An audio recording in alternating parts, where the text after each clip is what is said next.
जय हिंद प्यारे साथियों, कैसे हैं आप सभी। दोस्तों, आशा करते हैं कि क्लास 10th की तैयारी आप लोग बहुत ही ध्यानबद्ध तरीके से कर रहे होंगे। दोस्तों अब बहुत कम समय बच गया है दोस्तों, तो आप सभी के लिए दोस्तों हम महा मैराथन क्लास लेकर आए हैं आज। दोस्तों, एक ही क्लास में आपका सारा चैप्टर कवर करने वाले हैं। दोस्तों, आज हम लोग फिजिक्स का चैप्टर सारा कवर करने वाले हैं, तो आप लोग वीडियो में बने रहें दोस्तों। और चैनल पे नए हैं तो चैनल को सब्सक्राइब जरूर कर लें।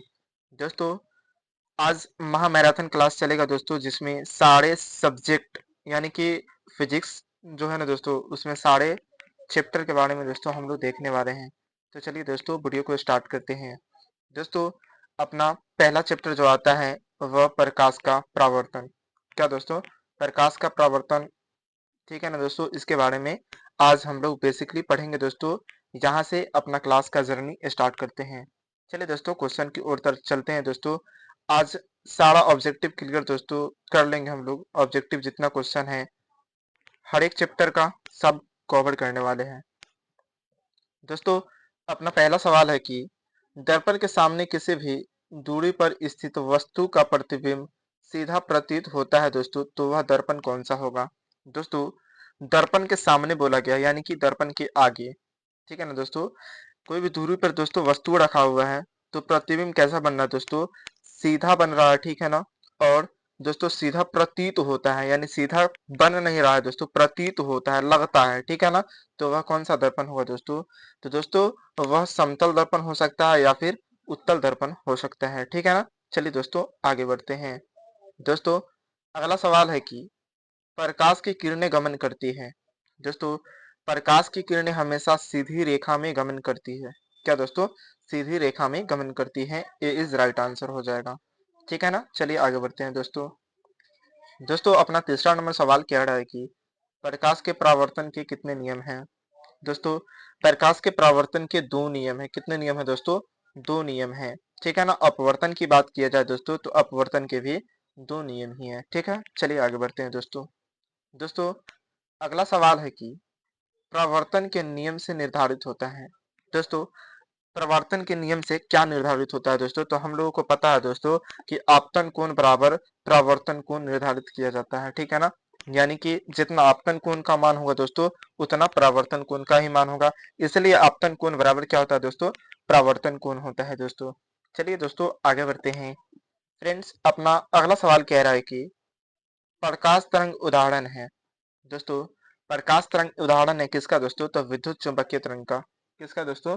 विद्युत चुंबकीय तरंग का प्रकाश तरंग क्या है दोस्तों? उदाहरण है। दोस्तों, अभी तक आपने लाइक नहीं किया इस सेशन को दोस्तों, तो जल्दी जल्दी से लाइक कर दे दोस्तों, और अपने प्यारे दोस्तों के साथ शेयर जरूर कर दें। दोस्तों, अगर आप क्लास 10 की तैयारी करते हैं दोस्तों, तो यह वीडियो आपके लिए बहुत ही यूजफुल होने वाला है, क्योंकि दोस्तों आज हम महा मैराथन क्लास लेकर आए हैं, जिसमें फिजिक्स का सारा एक एक चैप्टर दोस्तों कवर करने वाले हैं। चलिए दोस्तों देखते हैं क्वेश्चन छठा नंबर। दोस्तों, अगला क्वेश्चन कह रहा है कि समतल दर्पण द्वारा बना प्रतिबिंब होता है। दोस्तों, समतल दर्पण में कैसा प्रतिबिंब बनता है दोस्तों? तो समतल दर्पण में दोस्तों काल्पनिक प्रतिबिंब बनता है। कैसा बनता है दोस्तों? काल्पनिक प्रतिबिंब बनता है। काल्पनिक या फिर आभासी भी इसको कहते हैं, ठीक है ना दोस्तों। काल्पनिक का दूसरा नाम आभासी भी होता है, ठीक है ना। बी इसका राइट आंसर हो जाएगा। चलिए दोस्तों आगे बढ़ते हैं। सातवां नंबर सवाल कह रहा है दोस्तों, एक अभिसारी किरण पुंज। क्या दोस्तों? एक अभिसारी किरण पुंज समतल दर्पण पर आपतित होती है दोस्तों, तो कहा गया दोस्तों परावर्तित किरण पुंज होगा। दोस्तों, जब अभिसारी पुंज किरण पुंज की बात की जा रही है दोस्तों, तो अभिसारी किरण पुंज क्या करता है दोस्तों? एक बिंदु पर आकर के जमा होता है। देख सकते हैं दोस्तों, एक बिंदु पर आकर के जमा होता है। कैसे होता है दोस्तों? एक बिंदु पर आकर के सभी जगह से जमा हो रहा है, ठीक है ना दोस्तों। एक बिंदु पर आकर जमा हो रहा है, इसीलिए इसको क्या कहते हैं दोस्तों? अभिसारी किरण पुंज कहते हैं, ठीक है ना। इसका बी आंसर सही हो जाएगा। चलिए दोस्तों अगला सवाल की तरफ चलते हैं।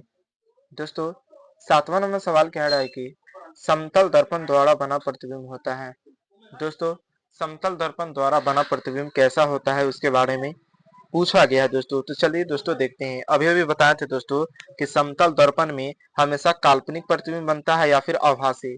काल्पनिक प्रतिबिंब को ही आभासी प्रतिबिंब भी हम लोग कहते हैं, ठीक है ना। बी इज राइट आंसर हो जाएगा। चलिए दोस्तों आगे बढ़ते हैं। दोस्तों 9वां नंबर सवाल कह रहा है कि किसी समतल दर्पण द्वारा आवर्धन होता है। दोस्तों आवर्धन की बात किया जाए वो भी समतल दर्पण में दोस्तों, तो +1 होता है। कितना होता है? +1 हो जाता है, ठीक है ना।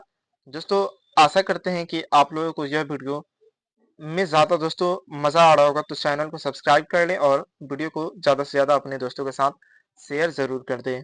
दोस्तों अपना अगला सवाल है कि समतल दर्पण की फोकस दूरी कितनी होती है।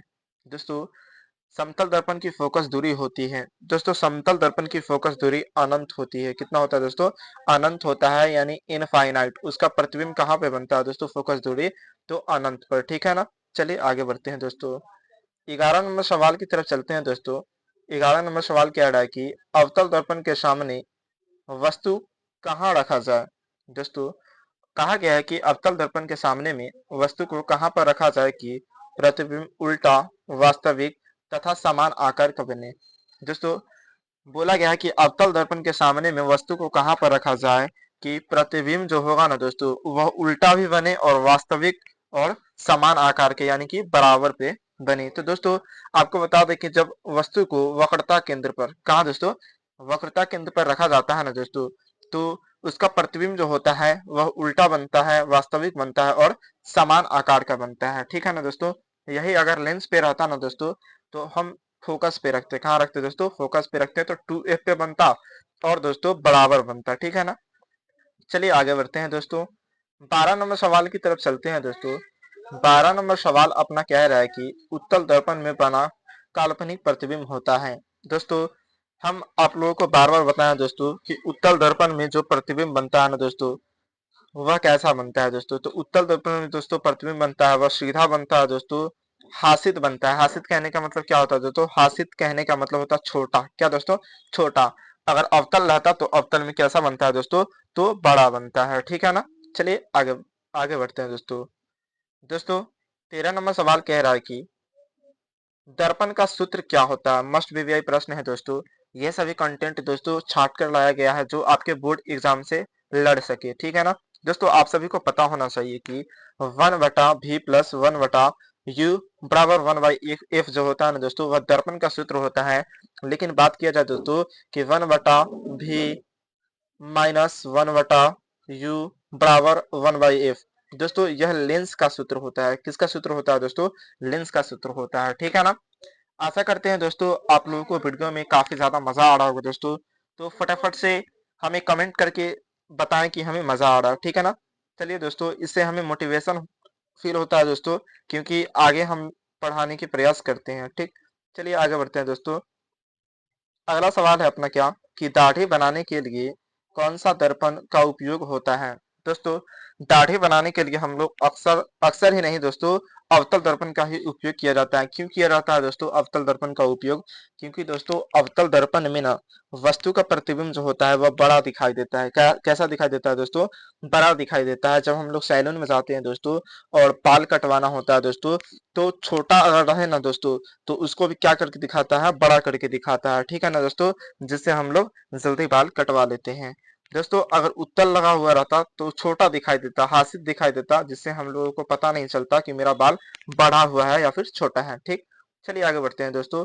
15 नंबर सवाल की तरफ चलते हैं दोस्तों। 15 नंबर सवाल कह रहा है कि किसी कार के अग्रदीप, अग्रदीप कहने का मतलब क्या होता है दोस्तों? आगे, ठीक है ना दोस्तों। आगे आगे में प्रयुक्त दर्पण निम्नलिखित में से कौन है। दोस्तों कहा गया है कि कोई कार के आगे दोस्तों जो उपयोग दर्पण किया गया है वह कौन सा है दोस्तों? दोस्तों आगे है यानी कि हेडलाइट में तो अवतल दर्पण का उपयोग किया जाता है। कौन सा दर्पण दोस्तों? अवतल दर्पण का उपयोग किया जाता है। क्यों दोस्तों अवतल दर्पण का उपयोग किया जाता है?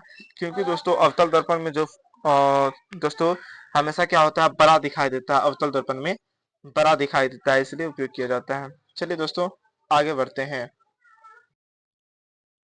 दोस्तों अपना अगला सवाल कह रहा है कि दर्पण यानी किस दर्पण का उपयोग दोस्तों पक्ष दृश्य के रूप में किया जाता है, यानी पीछे देखने के लिए दोस्तों किया जाता है। दोस्तों पीछे देखने के लिए हमेशा उत्तल दर्पण का उपयोग करेंगे। क्यों दोस्तों? क्योंकि दोस्तों उसमें वस्तु जो होता है ना वो छोटा दिखाई देना चाहिए। क्यों क्यों दोस्तों? छोटा दिखाई देना चाहिए। अगर बड़ा दिखाई देगा दोस्तों तो पीछे वाला कोई ट्रक आकर के हमारी गाड़ी में ठोक सकता है। अगर छोटा दिखाई नहीं देगा तो पीछे का प्रतिबिंब अगर बड़ा दिखाई देने लगे दोस्तों तो क्या होगा दोस्तों? हमें क्या, जो हमें ठोक दिया है, ठीक है ना। अगर छोटा दिखाई देगा तो हमें लगेगा कि हमसे पीछे है। ठीक, चलिए आगे बढ़ते हैं दोस्तों। इसलिए दोस्तों उत्तल दर्पण का उपयोग दोस्तों गाड़ी के साइड मिरर के रूप में किया जाता है। दोस्तों अगला सवाल कह रहा है 17 नंबर की, नई कार्तीय क्या दोस्तों परिपाटी के अनुसार दर्पण के सामने रखे गए बिंब की दूरी ली जाती है। दोस्तों हमेशा दोस्तों नई कार्तीय परिपाटी के अनुसार दोस्तों दर्पण के सामने रखे गए बिंब, यानी बिंब कहने का मतलब वस्तु की दूरी ली जाती है तो धनात्मक नहीं ऋणात्मक लिया जाता है, यानी माइनस भी लिया जाता है। ठीक है ना। चलिए आगे बढ़ते हैं दोस्तों। आगे बढ़ते हैं दोस्तों। अगला सवाल कह रहा है कि निम्न में से किस दर्पण की फोकस दूरी धनात्मक होती है। दोस्तों हम लोगों को पता है कि फोकस दूरी यानी कि धनात्मक, क्या दोस्तों? धनात्मक। तो उत्तल दर्पण में दोस्तों हमेशा धनात्मक प्रतिबिंब बनता है, यानी कि धनात्मक दूरी ली जाती है। ठीक है ना। यानी कि फोकस दूरी होती है धनात्मक। अगर बोल देगा दोस्तों आपसे कि उत्तल दर्पण में कैसा प्रतिबिंब बनता है दोस्तों, तो आप लोग क्या बताइएगा दोस्तों? उत्तल दर्पण में छोटा बनता है या बड़ा बनता है दोस्तों? अगर पूछ देगा दोस्तों आपसे कि उत्तल दर्पण की फोकस दूरी धनात्मक होती है कि ऋणात्मक, तो आप लोग क्या बोलिएगा? क्या बोलेगा दोस्तों? धनात्मक होता है। ठीक है ना। और अवतल दर्पण में ऋणात्मक होता है। चलिए दोस्तों आगे बढ़ते हैं। दोस्तों 19 नंबर सवाल अपना क्या कर रहा है कि यदि किसी बिंब, बिंब कहने का मतलब वस्तु, ठीक है ना दोस्तों, यदि किसी वस्तु के प्रतिबिंब का आवर्धन ऋणात्मक है, क्या है दोस्तों? आवर्धन जो है वह ऋणात्मक है तो उस प्रतिबिंब की प्रकृति क्या होगी? दोस्तों अगर आवर्धन ऋणात्मक है तो उस प्रतिबिंब की प्रकृति क्या होगी दोस्तों? तो वास्तविक तथा उल्टा हो जाएगा। क्या होगा दोस्तों? वास्तविक और उल्टा हो जाएगा। ठीक है ना। चलिए आगे बढ़ते हैं दोस्तों 20 नंबर सवाल की तरफ। दोस्तों 20 नंबर सवाल कह रहा है कि दंत विशेषज्ञ किस दर्पण का उपयोग मरीजों के दांतों को बड़ा प्रतिबिंब देखने के लिए किया करते हैं दोस्तों? दोस्तों बड़ा का बात आ गया, किसका दोस्तों? बड़ा का बात आ गया। बड़ा किसमें बनता है दोस्तों? तो अवतल दर्पण में बड़ा प्रतिबिंब बनता है। ठीक है ना। और उत्तल दर्पण में छोटा यानी हासित बनता है। ठीक है ना। चलिए 21 नंबर सवाल की तरफ चलते हैं दोस्तों। 21 नंबर सवाल कह रहा है दोस्तों क्या, कि एक प्रयोग में अवतल दर्पण द्वारा किसी बिंब, बिंब कहने का मतलब वस्तु, किसी वस्तु का प्रतिबिंब दोस्तों एक पर्दे पर प्राप्त किया जाता है। ठीक है ना। एक प्रयोग में अवतल दर्पण द्वारा दोस्तों किसी वस्तु का प्रतिबिंब जो है ना दोस्तों पर्दे पर प्राप्त किया जाता है। दर्पण की फोकस दूरी को क्या दोस्तों निर्धारित करने के लिए प्रयोगकर्ताओं को मापने की जरूरत है। क्या दोस्तों? तो दर्पण तथा पर्दा के बीच की दूरी और दर्पण तथा वस्तु के बीच की दूरी को मापने की जरूरत है, यानी कि सी इज राइट आंसर हो जाएगा। ठीक है ना दोस्तों। चलिए आगे बढ़ते हैं दोस्तों। 22 नंबर सवाल कह रहा है दोस्तों, गोलीय दर्पण के परावर्तक पृष्ठ की वृत्ताकार सीमा रेखा का व्यास कहलाता है। दोस्तों गोलीय दर्पण की परावर्तक पृष्ठ की वृत्ताकार सीमा रेखा का व्यास क्या कहलाता है, यह पूछा गया दोस्तों। तो दोस्तों गोलीय दर्पण का परावर्तक पृष्ठ सीमा रेखा का व्यास गोलीय दर्पण के द्वारा कहलाता है। दोस्तों दर्पण के चौड़ाई को ही क्या कहते हैं दोस्तों? तो गोलीय दर्पण का द्वारा कहते हैं। ठीक है ना। दर्पण के द्वारा किसे कहते हैं दोस्तों? तो दर्पण के चौड़ाई को ही गोलीय दर्पण का द्वारक कहते हैं या फिर दर्पण का द्वारक कहते हैं। चलिए दोस्तों आगे बढ़ते हैं। दोस्तों आज हम लोग फिजिक्स का सारा क्वेश्चन कवर करेंगे दोस्तों। यही वीडियो में सारा जितना चैप्टर है ना दोस्तों, सारा चैप्टर को आज हम लोग खल्लास करने वाले हैं दोस्तों। ठीक है ना। चलिए दोस्तों अगला सवाल की तरफ चलते हैं। सवाल कह रहा है निम्नलिखित में से कौन उत्तल दर्पण की फोकस दूरी है। दोस्तों कहा गया है कि निम्नलिखित में से कौन उत्तल दर्पण की फोकस दूरी है जिसकी वक्रता त्रिज्या 32 सेंटीमीटर है। दोस्तों आर बराबर दिया हुआ है, यानी कि आर बराबर 32 सेंटीमीटर, वक्रता त्रिज्या को आर से सूचित करते हैं दोस्तों। तो आर बराबर 32 सेंटीमीटर दिया हुआ है, बोला गया है कि फोकस दूरी ज्ञात करना है। तो एफ बराबर आर बाई 2 फॉर्मूला होता है दोस्तों। आर का मान दिया हुआ 32 सेंटीमीटर और दोस्तों आर बटा 2 होता है, यानी कि 2 से काटेंगे तो 16 सेंटीमीटर इज राइट आंसर हो जाएगा, प्लस 16 सेंटीमीटर हो जाएगा। क्यों दोस्तों? क्योंकि उत्तल दर्पण में हमेशा धनात्मक दोस्तों धनात्मक होता है। क्या होता है दोस्तों, फोकस दूरी हमेशा धनात्मक होता है, ठीक है ना, इसलिए प्लस 16 सेंटीमीटर होगा। अगर अवतल दर्पण की बात किया जाता तो माइनस, क्यों, क्योंकि वह उसमें ऋणात्मक होता है, ठीक है ना। चलिए दोस्तों आगे बढ़ते हैं। दोस्तों 24 नंबर सवाल कह रहा है कि हजामत के लिए किस दर्पण का उपयोग किया जाता है। दोस्तों हजामती क्षेत्र में दोस्तों अवतल दर्पण का उपयोग किया जाता है। क्यों दोस्तों, क्योंकि उसमें बड़ा प्रतिबिंब दिखाता है। कैसा दोस्तों, बड़ा प्रतिबिंब दिखाता है, इसलिए हजामती क्षेत्र में, डॉक्टरी क्षेत्र में दोस्तों किस दर्पण का उपयोग किया जाता है, तो अवतल दर्पण का ही उपयोग किया जाता है, ठीक है ना। चलिए दोस्तों 25 नंबर सवाल की तरफ देखते हैं। दोस्तों 25 नंबर सवाल कह रहा है कि काल्पनिक प्रतिबिंब होता है। दोस्तों काल्पनिक प्रतिबिंब हमेशा सीधा होता है। कैसा होता है दोस्तों, काल्पनिक प्रतिबिंब हमेशा सीधा होता है, इस बात को आप लोग ध्यान में रखिएगा, ठीक है ना। काल्पनिक प्रतिबिंब को आभासी भी प्रतिबिंब भी कहते हैं। दोस्तों अगला सवाल अपना क्या है कि दर्पण के फोकसांतर एवं वक्रता त्रिज्या के बीच संबंध क्या है। दोस्तों बोला गया है कि गोलीय दर्पण के फोकसांतर एवं वक्रता त्रिज्या के बीच संबंध क्या है दोस्तों। तो फोकसांतर को क्या चीज से सूचित करते हैं दोस्तों, फोकसांतर को एफ से सूचित करते हैं और वक्रता त्रिज्या को दोस्तों आर से सूचित करते हैं, ठीक है ना। दोस्तों हमारा पता है कि एफ बराबर आर बाई टू क्या होता है दोस्तों, संबंध होता है, यानी कि क्रॉस मल्टीप्लाई करेंगे दोस्तों, एफ बराबर आर बाई टू को अगर क्रॉस मल्टीप्लीकेशन करते हैं दोस्तों तो आर बराबर क्या हो सकता है, टू एफ हो जाएगा। क्या होगा दोस्तों, टू एफ हो जाएगा, ठीक है ना। चलिए दोस्तों इसका राइट आंसर हो जाएगा ऑप्शन नंबर ए, आर बराबर टू एफ हो जाएगा। चलिए दोस्तों आगे बढ़ते हैं। दोस्तों अगला सवाल की तरफ चलते हैं। दोस्तों 27 नंबर सवाल कह रहा है कि किसी बिंब, बिंब कहने का मतलब हम दोस्तों बार बार बता रहे हैं आप लोगों को कि बिंब कहने का मतलब वस्तु होता है, ठीक है ना दोस्तों। तो किसी वस्तु का अवतल दर्पण द्वारा बड़ा प्रतिबिंब दोस्तों आभासी, आभासी कहने का मतलब काल्पनिक, ठीक है ना दोस्तों, आभासी, सीधा तथा दोस्तों बड़ा पाया गया, ठीक है ना दोस्तों। तो वस्तु की स्थिति होने चाहिए। दोस्तों वस्तु की स्थिति कहाँ होनी चाहिए दोस्तों, कहा गया मुख्य अक्ष तथा मुख्य फोकस तथा वक्रता केंद्र के बीच में, वक्रता केंद्र के बीच में, वक्रता केंद्र से परे दोस्तों। डी नंबर कह रहा है कि दर्पण के ध्रुव तथा मुख्य फोकस के बीच। दोस्तों इसका डी नंबर राइट आंसर हो जाएगा, क्योंकि अगर किसी बिंब का अवतल दर्पण द्वारा बना प्रतिबिंब दोस्तों आभासी होता है और सीधा तथा बड़ा दोस्तों, तो वस्तु की स्थिति कहाँ होनी चाहिए दोस्तों, तो दर्पण के ध्रुव तथा मुख्य अक्ष यानी मुख्य फोकस के बीच में होनी चाहिए, ठीक है ना। डी इज राइट आंसर हो जाएगा। दोस्तों अगला प्रश्न की तरफ चलते हैं। अगला सवाल कह रहा है दोस्तों कि किस दर्पण में दूर की वस्तु का प्रतिबिंब सदैव सीधा होता है। दोस्तों कहा गया है कि किस दर्पण में दूर की वस्तु का प्रतिबिंब सदैव सीधा होता है। तो दोस्तों इसमें कहा गया है वैसा कौन सा दर्पण है दोस्तों जिसमें दूर का वस्तु जो होता है ना दोस्तों, वह हमेशा कैसा होता है, तो सीधा होता है, ठीक है ना। तो ऑप्शन ये है दोस्तों, केवल अवतल, केवल उत्तल, केवल समतल। दोस्तों यहाँ ये भी है कि क्या है, या तो समतल या तो अवतल। दोस्तों इसमें दोनों ऑप्शन हो सकता है, या तो समतल भी हो सकता है या तो उत्तल भी हो सकता है, ठीक है ना। आप लोग ध्यान से देख लीजिएगा, option number D right answer. चलिए दोस्तों आगे बढ़ते हैं। दोस्तों 29 नंबर सवाल कह रहा है अपना क्या, अवतल दर्पण की फोकस दूरी होती है। दोस्तों अवतल दर्पण की फोकस दूरी होता है ऋणात्मक यानी माइनस VE, हमने इससे पहले भी बताया था। और उत्तल दर्पण का फोकस दूरी होता है प्लस VE, ठीक है ना, इस बात को आप लोग ध्यान में रखिएगा, प्लस VE यानी धनात्मक। चलिए दोस्तों आगे बढ़ते हैं। दोस्तों अगला सवाल कह रहा है 30 नंबर की, किस दर्पण से हमेशा वस्तु दोस्तों, किस दर्पण से हमेशा वस्तु से छोटा प्रतिबिंब प्राप्त होता है। दोस्तों छोटा का बात आ जाए ना तो हम लोग समझेंगे क्या कि उत्तल दर्पण, कौन सा दर्पण दोस्तों, उत्तल दर्पण, ठीक है ना। चलिए दोस्तों देखते हैं आगे। दोस्तों अपना अगला सवाल है कि किसी दर्पण की फोकस दूरी चिन्हों की परिपाटी के अनुसार ऋणात्मक मानी जाती है। दोस्तों चिन्ह की परिपाटी ऋणात्मक, यानी कि ऋणात्मक किसमें होता है दोस्तों, अवतल में, यानी कि बी इसका राइट आंसर हो जाएगा, ठीक है ना दोस्तों।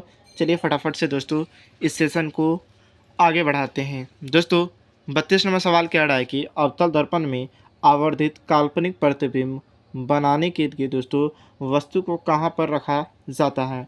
दोस्तों आवर्धित यानी काल्पनिक प्रतिबिंब बनाने के लिए दोस्तों वस्तु को कहाँ पर रखा जाता है, तो दोस्तों फोकस और ध्रुव के बीच में जब वस्तु को रखा जाता है तो आवर्धित एवं काल्पनिक प्रतिबिंब बनता है, ठीक है ना दोस्तों। 32 का ए राइट आंसर हो जाएगा। चलिए दोस्तों 33 नंबर सवाल की तरफ चलते हैं। 33 नंबर सवाल क्या रहा दोस्तों अपना, किसी गोलीय दर्पण की फोकस दूरी दोस्तों +20 सेंटीमीटर है। क्या दोस्तों? +20 सेंटीमीटर है। तो गोलीय दर्पण किस प्रकार का है दोस्तों? गोलीय दर्पण किस प्रकार का है या फिर कौन सा किस प्रकार का है, ये इसके बारे में पूछा गया दोस्तों। 20 सेंटीमीटर यानी पॉलस है। क्या दोस्तों? पॉलस यानी फोकस दूरी जिसका प्लस हो दोस्तों, वो क्या होता है? तो वह धनात्मक होता है, धनात्मक उत्तल दर्पण में होता है। ठीक है ना। चलिए आगे बढ़ते हैं दोस्तों। 34 नंबर सवाल क्या रहा है कि निम्नलिखित में से किस दर्पण सॉरी दोस्तों, सवाल है कि निम्न में से दर्पण सूत्र कौन सा है। दोस्तों आप लोगों को पता होना चाहिए कि दर्पण सूत्र कौन सा है दोस्तों। 1/f बराबर 1/v प्लस 1/u। उलट फेर करके आप लोगों को दे सकता है, ऐसे भी दे सकता था दोस्तों 1/v प्लस में 1/u बराबर 1/f। ठीक है ना दोस्तों, ऐसे भी आप लोगों को दे सकता था। चलिए दोस्तों आगे बढ़ते हैं दोस्तों, अगला प्रश्न की तरफ चलते हैं दोस्तों। 35 नंबर सवाल क्या रहा है कि क्या है दोस्तों? 35 नंबर सवाल है कि निम्नलिखित में से किस दर्पण द्वारा किसी वस्तु का आभासी प्रतिबिंब मिल सकता है। दोस्तों कह रहा है कि जो आभासी प्रतिबिंब दोस्तों, तो आभासी प्रतिबिंब किससे मिल सकता है? समतल दर्पण से दोस्तों, उत्तल दर्पण से, या फिर अवतल दर्पण से। दोस्तों हम बोले तो दोस्तों इनमें से सभी होगा दोस्तों, डी इज़ राइट आंसर। यानी कि इनमें से सभी में दोस्तों आभासी प्रतिबिंब मिल सकते हैं। दोस्तों यहाँ पर आपका फिजिक्स का पहला चैप्टर यानी प्रकाश का परावर्तन होता है द एंड। चलिए दोस्तों अब दूसरा चैप्टर की तरफ चलते हैं, प्रकाश का अपवर्तन की तरफ। दोस्तों हम आज फिजिक्स का सारा मैराथन क्लास में सारा चैप्टर को कवर करने वाले हैं दोस्तों। तो वीडियो में बने रहे दोस्तों, थोड़ा थोड़ा पॉज करके वीडियो को देखें और हर एक क्वेश्चन को दोस्तों अपने माइंड में सेटअप करें और कॉपी पे लिखते हुए आगे बढ़े। चलिए दोस्तों दूसरा चैप्टर की ओर चलते हैं, प्रकाश का परावर्तन। तो चलिए दोस्तों अपना सेशन को, इस जर्नी को फिर से स्टार्ट करते हैं। चैप्टर 2 दोस्तों आपके लिए बहुत ही महत्वपूर्ण होने वाला है दोस्तों। हालांकि दोनों प्रकाश से रिलेटेड क्वेश्चन था दोस्तों, प्रकाश से रिलेटेड चैप्टर था, ठीक है ना। और दोस्तों यह भी दोस्तों जो चैप्टर है अपने आप में बहुत मायने रखता है, क्योंकि दोस्तों इनसे भी सवाल बहुत खतरनाक पूछे जाते हैं दोस्तों आपके बोर्ड एग्ज़ाम में।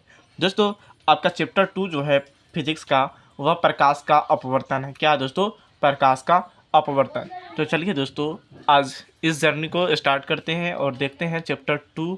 इसमें भी दोस्तों बहुत मज़ेदार प्रश्न है दोस्तों, इसको हम लोग चुटकियों में सॉल्व करना सीखेंगे। चलिए दोस्तों आगे बढ़ते हैं अपने पहले प्रश्न की तरफ।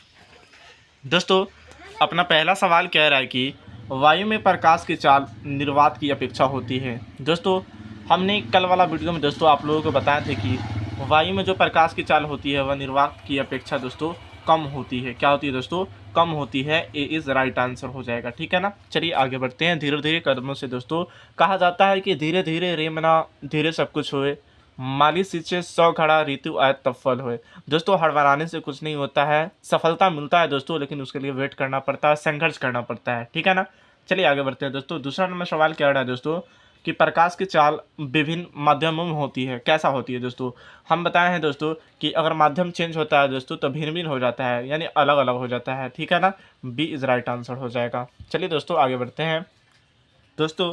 तीसरा नंबर सवाल क्या रहा है दोस्तों कि तालाब का जल कम गहरा दिखाई देने का आखिर कारण क्या होता है। दोस्तों तालाब का जल जो होता है ना दोस्तों, वह कम गहरा दिखाई देने का कारण होता है प्रकाश का अपवर्तन। क्या होता है दोस्तों?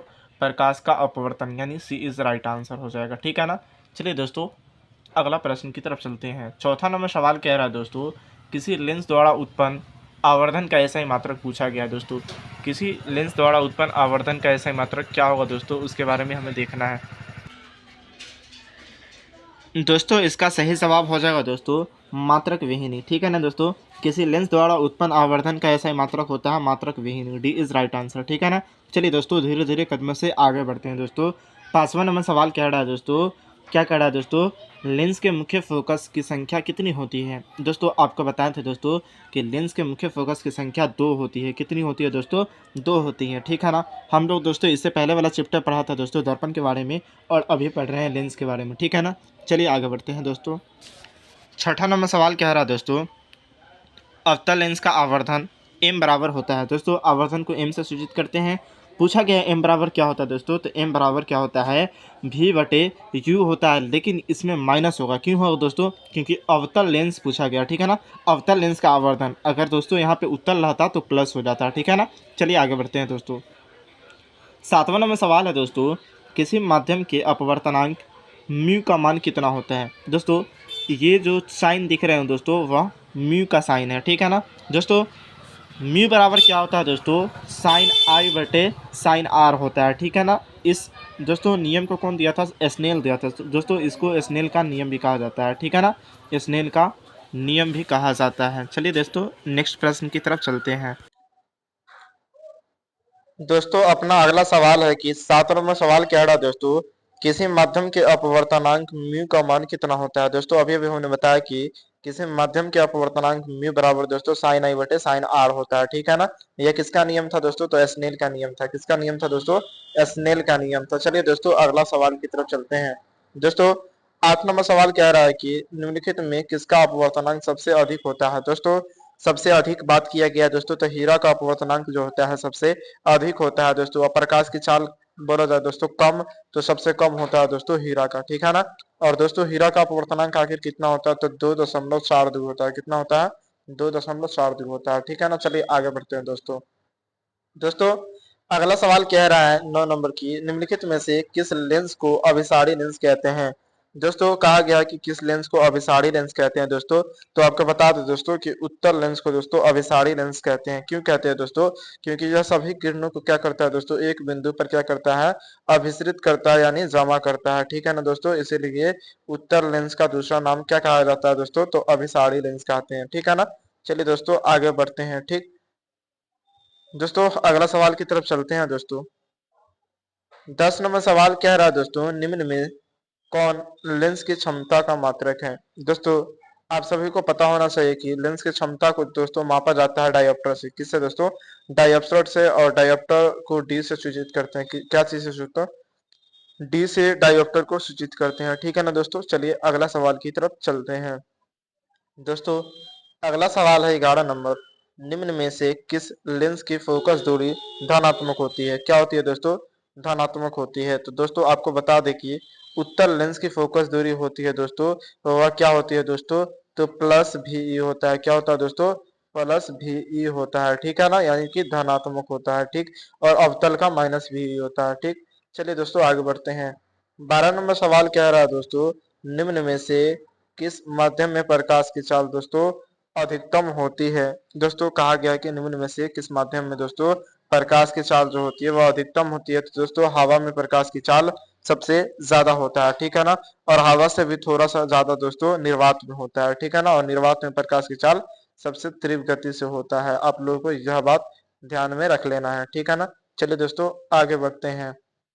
दोस्तों सबसे पहले आपको बता दें कि इस चैनल पे नए हैं दोस्तों आप लोग, तो इस चैनल को सब्सक्राइब कर लें दोस्तों, क्योंकि आने वाला हर एक वीडियो आप तक पहुंचे। और क्लास 10th की तैयारी दोस्तों हम बहुत ही बेहतरीन तरीके से करा रहे हैं दोस्तों। सारा कंटेंट दोस्तों छाट कर के लाया जाता है दोस्तों, तो वीडियो में बने रहें। और आज जो क्लास चल रहा है आपका महामैराथन क्लास चल रहा है दोस्तों, तो इसको मिस मत कीजिए दोस्तों, क्योंकि आज सारा फिजिक्स का दोस्तों एक एक चैप्टर को कवर करने वाले हैं दोस्तों इस वीडियो में, ठीक है ना। अभी तक हम लोगों ने एक चैप्टर को कवर कर लिया दोस्तों। दूसरा चैप्टर का 13 नंबर सवाल कह रहा है दोस्तों कि शब्दकोश के छोटे अक्षरों को पढ़ने के लिए दोस्तों किस लेंस का उपयोग किया जाता है दोस्तों। या फिर आपसे पूछा जाएगा कि शब्दकोश यानी डिक्शनरी के दोस्तों छोटे अक्षरों को पढ़ने के लिए दोस्तों किस लेंस का उपयोग करना आप पसंद करेंगे दोस्तों। तो 5 सेंटीमीटर वाले दोस्तों 5 सेंटीमीटर फोकस दूरी का उत्तल लेंस पसंद करेंगे, ठीक है ना दोस्तों। छोटा कहा गया, छोटा, ठीक है ना, यानी छोटा अक्षर है ना दोस्तों, तो उत्तल लेंस, ठीक ना। चलिए आगे बढ़ते हैं। दोस्तों 14 नंबर सवाल कह रहा है दोस्तों कि निर्वात में प्रकाश की चाल कितनी होती है। दोस्तों अभी अभी बताए थे हम कि निर्वात में प्रकाश की चाल सबसे ज्यादा होती है। 3 × 10⁸ प्रति सेकंड होता है, ठीक है ना दोस्तों।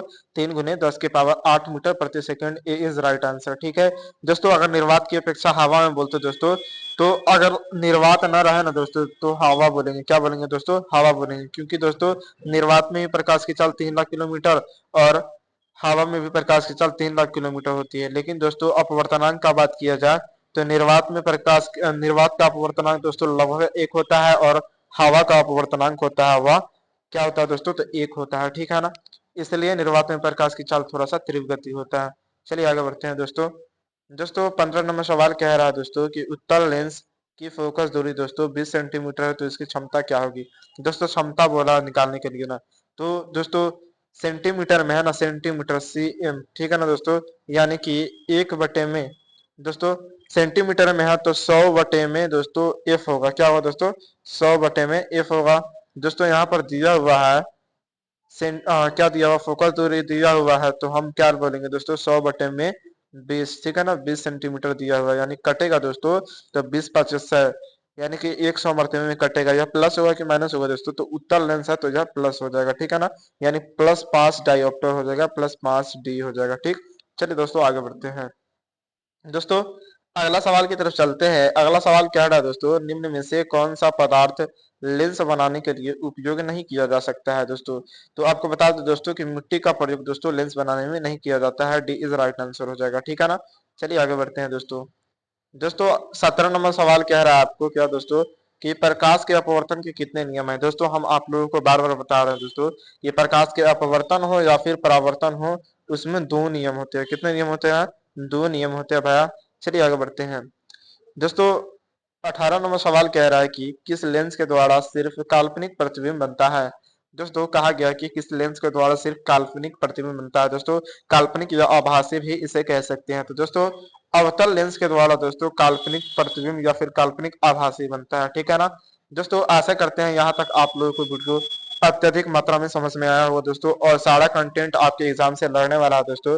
तो चैनल पे नए हैं तो चैनल को सब्सक्राइब कीजिए और बेल आइकन को प्रेस जरूर कर लीजिए दोस्तों, क्योंकि आने वाला हर एक वीडियो आप तक जरूर पहुंचे। दोस्तों 19 नंबर सवाल कह रहा है कि एक एंगस्ट्रॉम का मान कितना होता है। दोस्तों एक एंगस्ट्रॉम का मान होता है, कितना होता है दोस्तों, तो 10 - 10 यानी कि 10 - 10 मीटर होता है, ठीक है ना। चलिए आगे बढ़ते हैं दोस्तों। दोस्तों अगला सवाल क्या कर रहा है दोस्तों, कि एक उत्तल लेंस होता है दोस्तों। दोस्तों आप लोगों को पता है कि एक उत्तल लेंस जो होता है वह किनारों की अपेक्षा बीच में मोटा होता है, ठीक है ना दोस्तों। बीच में यहाँ पर देख सकते हैं बहुत मोटा और किनारों में दोस्तों पतला है, ठीक है ना। यानी कि कहने का मतलब किनारे की अपेक्षा बीच में मोटा होता है, सी इज राइट आंसर हो जाएगा। चलिए दोस्तों आगे बढ़ते हैं। दोस्तों अगला सवाल क्या रहा है 21 नंबर दोस्तों, कि किसी बिंब, बिंब कहने का मतलब हम बार बार बता रहे हैं दोस्तों, बिंब कहने का मतलब होता है वस्तु, ठीक है ना। किसी वस्तु का वास्तविक प्रतिबिंब दोस्तों समान आकार का प्राप्त करने के लिए दोस्तों वस्तु को उत्तल लेंस के सामने कहां पर रखा जाता है दोस्तों। तो समान आकार यानी बराबर आकार के बनाने के लिए दोस्तों, समान आकार प्राप्त करने के लिए दोस्तों कहां पर रखा जाए दोस्तों, तो वक्रता केंद्र पर जब दोस्तों किसी वस्तु को रखते हैं ना दोस्तों, तो समान आकार प्राप्त होते हैं, ठीक है ना। वह जो दोस्तों वस्तु होता है, वस्तु को उत्तल लेंस के सामने रखा जाता है ना दोस्तों, कहाँ पर रखते हैं दोस्तों, तो वक्रता केंद्र पर रखते हैं, ठीक है ना। बी इज राइट आंसर हो जाएगा। चलिए आगे बढ़ते हैं। 22 नंबर सवाल अपना क्या रहा है दोस्तों, कि उत्तल लेंस द्वारा क्या दोस्तों, उत्तल लेंस द्वारा आवर्धित काल्पनिक प्रतिबिंब दोस्तों क्या बनता है दोस्तों, यह पूछा गया है दोस्तों। क्या रहा है कि उत्तल लेंस द्वारा आवर्धित काल्पनिक प्रतिबिंब तब बनता है जब वस्तु रहती है, यानी कहाँ पे रखी हुई रहती है। तो दोस्तों कहा गया है कि ये काल्पनिक प्रतिबिंब किसमें, तो उत्तल लेंस को द्वारा था दोस्तों, फोकस और लेंस के बीच में रखेंगे ना दोस्तों, तो दोस्तों क्या होगा दोस्तों, तो उत्तल लेंस में दोस्तों काल्पनिक प्रतिबिंब प्राप्त हो जाएगा, ठीक है ना। दोस्तों आपको बता दें कि सरल सूक्ष्मदर्शी में दोस्तों किसका उपयोग किया जाता है दोस्तों, तो किस लेंस का उपयोग किया जाता है, तो उत्तल लेंस का। किस लेंस का दोस्तों, उत्तल लेंस का सरल सूक्ष्मदर्शी में दोस्तों उपयोग किया जाता है, ठीक है ना। आशा करते हैं दोस्तों आप लोगों को यह वीडियो में मजा तो आ ही रहा होगा दोस्तों। तो चलिए अगले क्वेश्चन की तरफ चलते हैं। 23 नंबर सवाल की तरफ चलते हैं दोस्तों। वीडियो में बने रहे दोस्तों, क्योंकि आप लोगों के लिए इंपोर्टेंट क्वेश्चन हम लेकर आए हैं आज दोस्तों। 23 नंबर सवाल क्या रहा है कि निम्नलिखित में से किसी वस्तु का वास्तविक प्रतिबिंब कौन बना सकता है। दोस्तों सवाल क्या रहा है कि निम्नलिखित में से, यानी कि इनमें से मतलब कौन ऐसा दोस्तों लेंस है ना, जो मतलब किसी वस्तु का वास्तविक प्रतिबिंब कौन कौन बना सकता है दोस्तों, तो उत्तल लेंस जो होता है ना दोस्तों, वह वस्तु का वास्तविक प्रतिबिंब बनाता है। कैसा प्रतिबिंब बनाता है दोस्तों? वास्तविक प्रतिबिंब बनाता है। ठीक है ना, चलिए आगे बढ़ते हैं दोस्तों। अपना अगला सवाल है 24 नंबर सवाल। क्या रहा दोस्तों? किसी बिंदु क्या दोस्तों किसी बिंदु वस्तु से निकलकर दोस्तों किरणें किसी लेंस से अपवर्तित होकर दोस्तों जिस बिंदु पर मिलती है दोस्तों उसे क्या कहते हैं दोस्तों? तो उसे क्या कहते हैं? तो प्रतिबिंब कहते हैं। क्या कहते हैं दोस्तों? कहा गया दोस्तों किसी वस्तु क्या दोस्तों किसी बिंदु से वस्तु से निकलकर दोस्तों किसी बिंदु वस्तु से निकल करके दोस्तों किरणें क्या दोस्तों किरणें किसी लेंस से अपवर्तित होकर जिस बिंदु पर मिलती है। नहीं दोस्तों, इसका राइट आंसर होगा दोस्तों फोकस हो जाएगा। क्योंकि दोस्तों अगर अपवर्तन होता है कोई लेंस से, क्या दोस्तों अपवर्तन, यहाँ पे एक लेंस है, उत्तल लेंस है, यहाँ से प्रकाश की किरण गया दोस्तों और प्रकाश की ये प्रधान अक्ष समझ लीजिए दोस्तों। यहाँ से प्रकाश की किरण गया तो अपवर्तन के बाद फोकस से करता है। कहाँ से दोस्तों? फोकस से करता है। ठीक है ना, जिस बिंदु पर मिलता है दोस्तों उसे फोकस कहते हैं, यानी कि इज राइट आंसर हो जाएगा। ठीक है ना, चलिए आगे बढ़ते हैं दोस्तों। 25 नंबर सवाल कह रहा है दोस्तों फोटोग्राफी कैमरा का अभिदृश्यक होता है। दोस्तों आप लोगों को बताया है दोस्तों बार बार की फोटोग्राफी कैमरा के अभिदृश्यक उत्तल लेंस होता है। कौन होता है दोस्तों? उत्तल लेंस होता है। सी इज राइट आंसर। चलिए दोस्तों नेक्स्ट सवाल की तरफ चलते हैं। अगला सवाल आपके स्क्रीन पे है दोस्तों। किसी गोलीय दर्पण तथा किसी पतले गोलीय लेंस दोनों की दोस्तों फोकस दूरियां दिया हुआ है -15 सेंटीमीटर। तो दर्पण तथा लेंस संभव है दोस्तों दोनों अवतल होगा। क्या होगा दोस्तों? दोनों अवतल ही होगा। ठीक है ना, चलिए दोस्तों आगे बढ़ते हैं दोस्तों। 27 नंबर सवाल की तरफ आए हैं दोस्तों। तो 27 नंबर सवाल कह रहा है कि दोस्तों प्रकाश का चाल न्यूनतम होता है, यानी कि कम होता है दोस्तों कांच में कम होता है। किसमें होता है दोस्तों? कांच में कम होता है। कितना होता है? तो 2 लाख किलोमीटर। कितना होता है दोस्तों? 2 लाख किलोमीटर प्रति सेकेंड। दोस्तों अगर ऐसे बात किया जाए दोस्तों मीटर प्रति सेकंड में, तो 2 × 10⁸ मीटर प्रति सेकंड। किसमें दोस्तों? तो कांच में प्रकाश की चाल। ठीक है ना। निर्वात को बात किया जाए दोस्तों तो निर्वात में सबसे ज्यादा होता है 3 × 10⁸ मीटर प्रति सेकंड। और जल में दोस्तों 2.25 × 10⁸ मीटर प्रति सेकंड, यानी कि दोस्तों कहा जाए तो 2.5 लाख किलोमीटर। ठीक है ना दोस्तों। और वायु में देखा जाए दोस्तों तो 3 × 10⁸ मीटर प्रति सेकंड, यानी इसका वायु का और निर्वात का एक ही होता है दोस्तों, बराबर होता है। लेकिन अगर दोस्तों वायु की अपेक्षा बोला जाए तो निर्वात में प्रकाश की चाल अधिक होती है। ठीक है ना, इस बात को आप लोग ध्यान में रख लीजिएगा। चलिए दोस्तों आगे बढ़ते हैं दोस्तों। 28 नंबर सवाल कह रहा है अपना। क्या कह रहा है दोस्तों? एक पारदर्शी गोलीय कवच की बाहरी दोस्तों त्रिज्या कितना दिया हुआ है? 20 सेंटीमीटर दिया है दोस्तों। तो भीतरी त्रिज्या दोस्तों यानी अंदर वाली त्रिज्या जो है दोस्तों वह 19.8 सेंटीमीटर है। कितना है दोस्तों? 19.8 सेंटीमीटर है। तो त्रिज्या कितना है दोस्तों? त्रिज्या आपतित प्रकाश के किरणें के लिए दोस्तों प्रकाश के लिए दोस्तों यह कैसा व्यवहार करेगा दोस्तों? तो यह एक क्या दोस्तों? वृत्त है। क्या दोस्तों? एक वृत्त है। ठीक है ना दोस्तों। तो यह जो होगा ना दोस्तों वह अवतल लेंस की भांति कार्य करेगा। कैसा व्यवहार करेगा दोस्तों? अवतल लेंस की भांति कार्य करेगा। ठीक है ना दोस्तों। इसका राइट आंसर होगा ऑप्शन नंबर डी हो जाएगा। चलिए आगे बढ़ते हैं दोस्तों। दोस्तों अगला सवाल है अपना क्या कि प्रकाश के अपवर्तन के कितने नियम हैं? दोस्तों हम इसको बार बार बता रहे हैं कि प्रकाश के अपवर्तन और परावर्तन के 2 नियम है। कितने नियम है दोस्तों? 2 नियम है। ठीक है ना, बी इज राइट आंसर हो जाएगा। चलिए आगे बढ़ते हैं दोस्तों। 30 नंबर सवाल कह रहा है दोस्तों किसी माध्यम के अपवर्तनांक का मान होता है। दोस्तों किसी माध्यम के अपवर्तनांक का मान कितना होता है दोस्तों? क्या होता है? तो साइन आई बटे साइन आर होता है। ठीक है ना दोस्तों, साइन आई बटे साइन आर होता है। ठीक है, इसका राइट आंसर हो जाएगा ऑप्शन नंबर ए हो जाएगा। चलिए दोस्तों आगे बढ़ते हैं दोस्तों। 31 नंबर सवाल कह रहा है कि लेंस की क्षमता का एसआई मात्रक क्या है? दोस्तों लेंस की क्षमता का एसआई मात्रक डायोप्टर है। क्या दोस्तों? डायोप्टर है। ठीक है ना, डायोप्टर को डी से सूचित करते हैं। क्या चीज से दोस्तों? डी से सूचित करते हैं। ठीक है ना, और इसका राइट आंसर भी डी हो जाएगा। ठीक दोस्तों 32 नंबर सवाल कह रहा है दोस्तों कि अवतल लेंस में आवर्धन एम बराबर होता है। दोस्तों अवतल लेंस में आवर्धन एम बराबर होता है। कौन होता है दोस्तों? तो एम बराबर दोस्तों होता है भी बटे यू। क्या होता है दोस्तों? भी बटे यू होता है। लेकिन अवतल दर्पण में है दोस्तों तो अवतल दर्पण में तो माइनस भी बटे में यू हो जाएगा। ठीक है ना, अगर अवतल में रहता तो प्लस भी बटे में यू हो जाता। चलिए दोस्तों आगे बढ़ते हैं दोस्तों। अगला सवाल क्या रहा है दोस्तों कि हीरे का अपवर्तनांक कितना होता है। तो दोस्तों हीरे का अपवर्तनांक 2.42 होता है। कितना होता है? 2.42 होता है। ठीक है ना। चलिए आगे बढ़ते हैं दोस्तों। दोस्तों अगले सवाल की तरफ चलते हैं। अगला सवाल क्या रहा है दोस्तों कि निम्नलिखित में से किस लेंस को अपसारी लेंस कहते हैं। दोस्तों अपसारी लेंस की बात किया गया है। तो दोस्तों अवतल लेंस को अपसारी लेंस कहते हैं। क्यों कहते हैं दोस्तों? क्योंकि एक बिंदु पर से क्या करता है दोस्तों, यह सभी किरणों को फैलाता है, अप करता है। ठीक है ना दोस्तों, फैला रहा है, इसीलिए इसको क्या कहते हैं दोस्तों? अपसारी लेंस कहते हैं। क्या कहते हैं दोस्तों? अपसारी लेंस कहते हैं। ठीक है ना दोस्तों। चलिए आगे बढ़ते हैं दोस्तों। आज दोस्तों सारा ऑब्जेक्टिव क्वेश्चन को क्लियर करेंगे, सब ऑब्जेक्टिव क्वेश्चन को फोड़ डालेंगे दोस्तों। एग्जाम में एक भी क्वेश्चन बचने नहीं देंगे। ठीक है ना दोस्तों। अगला क्वेश्चन है दोस्तों विरल माध्यम से सघन माध्यम में जब दोस्तों क्या विरल माध्यम से सघन माध्यम में जाती हुई किरण मुड़ जाती है दोस्तों, तो अभिलंब की ओर मुड़ जाती है। कहाँ मुड़ती है दोस्तों? अभिलंब की ओर मुड़ती है। जब प्रकाश की किरण दोस्तों मान लीजिए यह सतह है दोस्तों, ये हवा है। क्या दोस्तों? हवा है। यहाँ पे दोस्तों प्रकाश की किरण जब आती है तो क्या होती है दोस्तों, यहाँ पे एक अभिलंब बनाते हैं, ये अभिलंब की ओर मुड़ जाती है। इसको जाना चाहिए था सीधा। ठीक है ना दोस्तों। चलिए आगे बढ़ते हैं दोस्तों।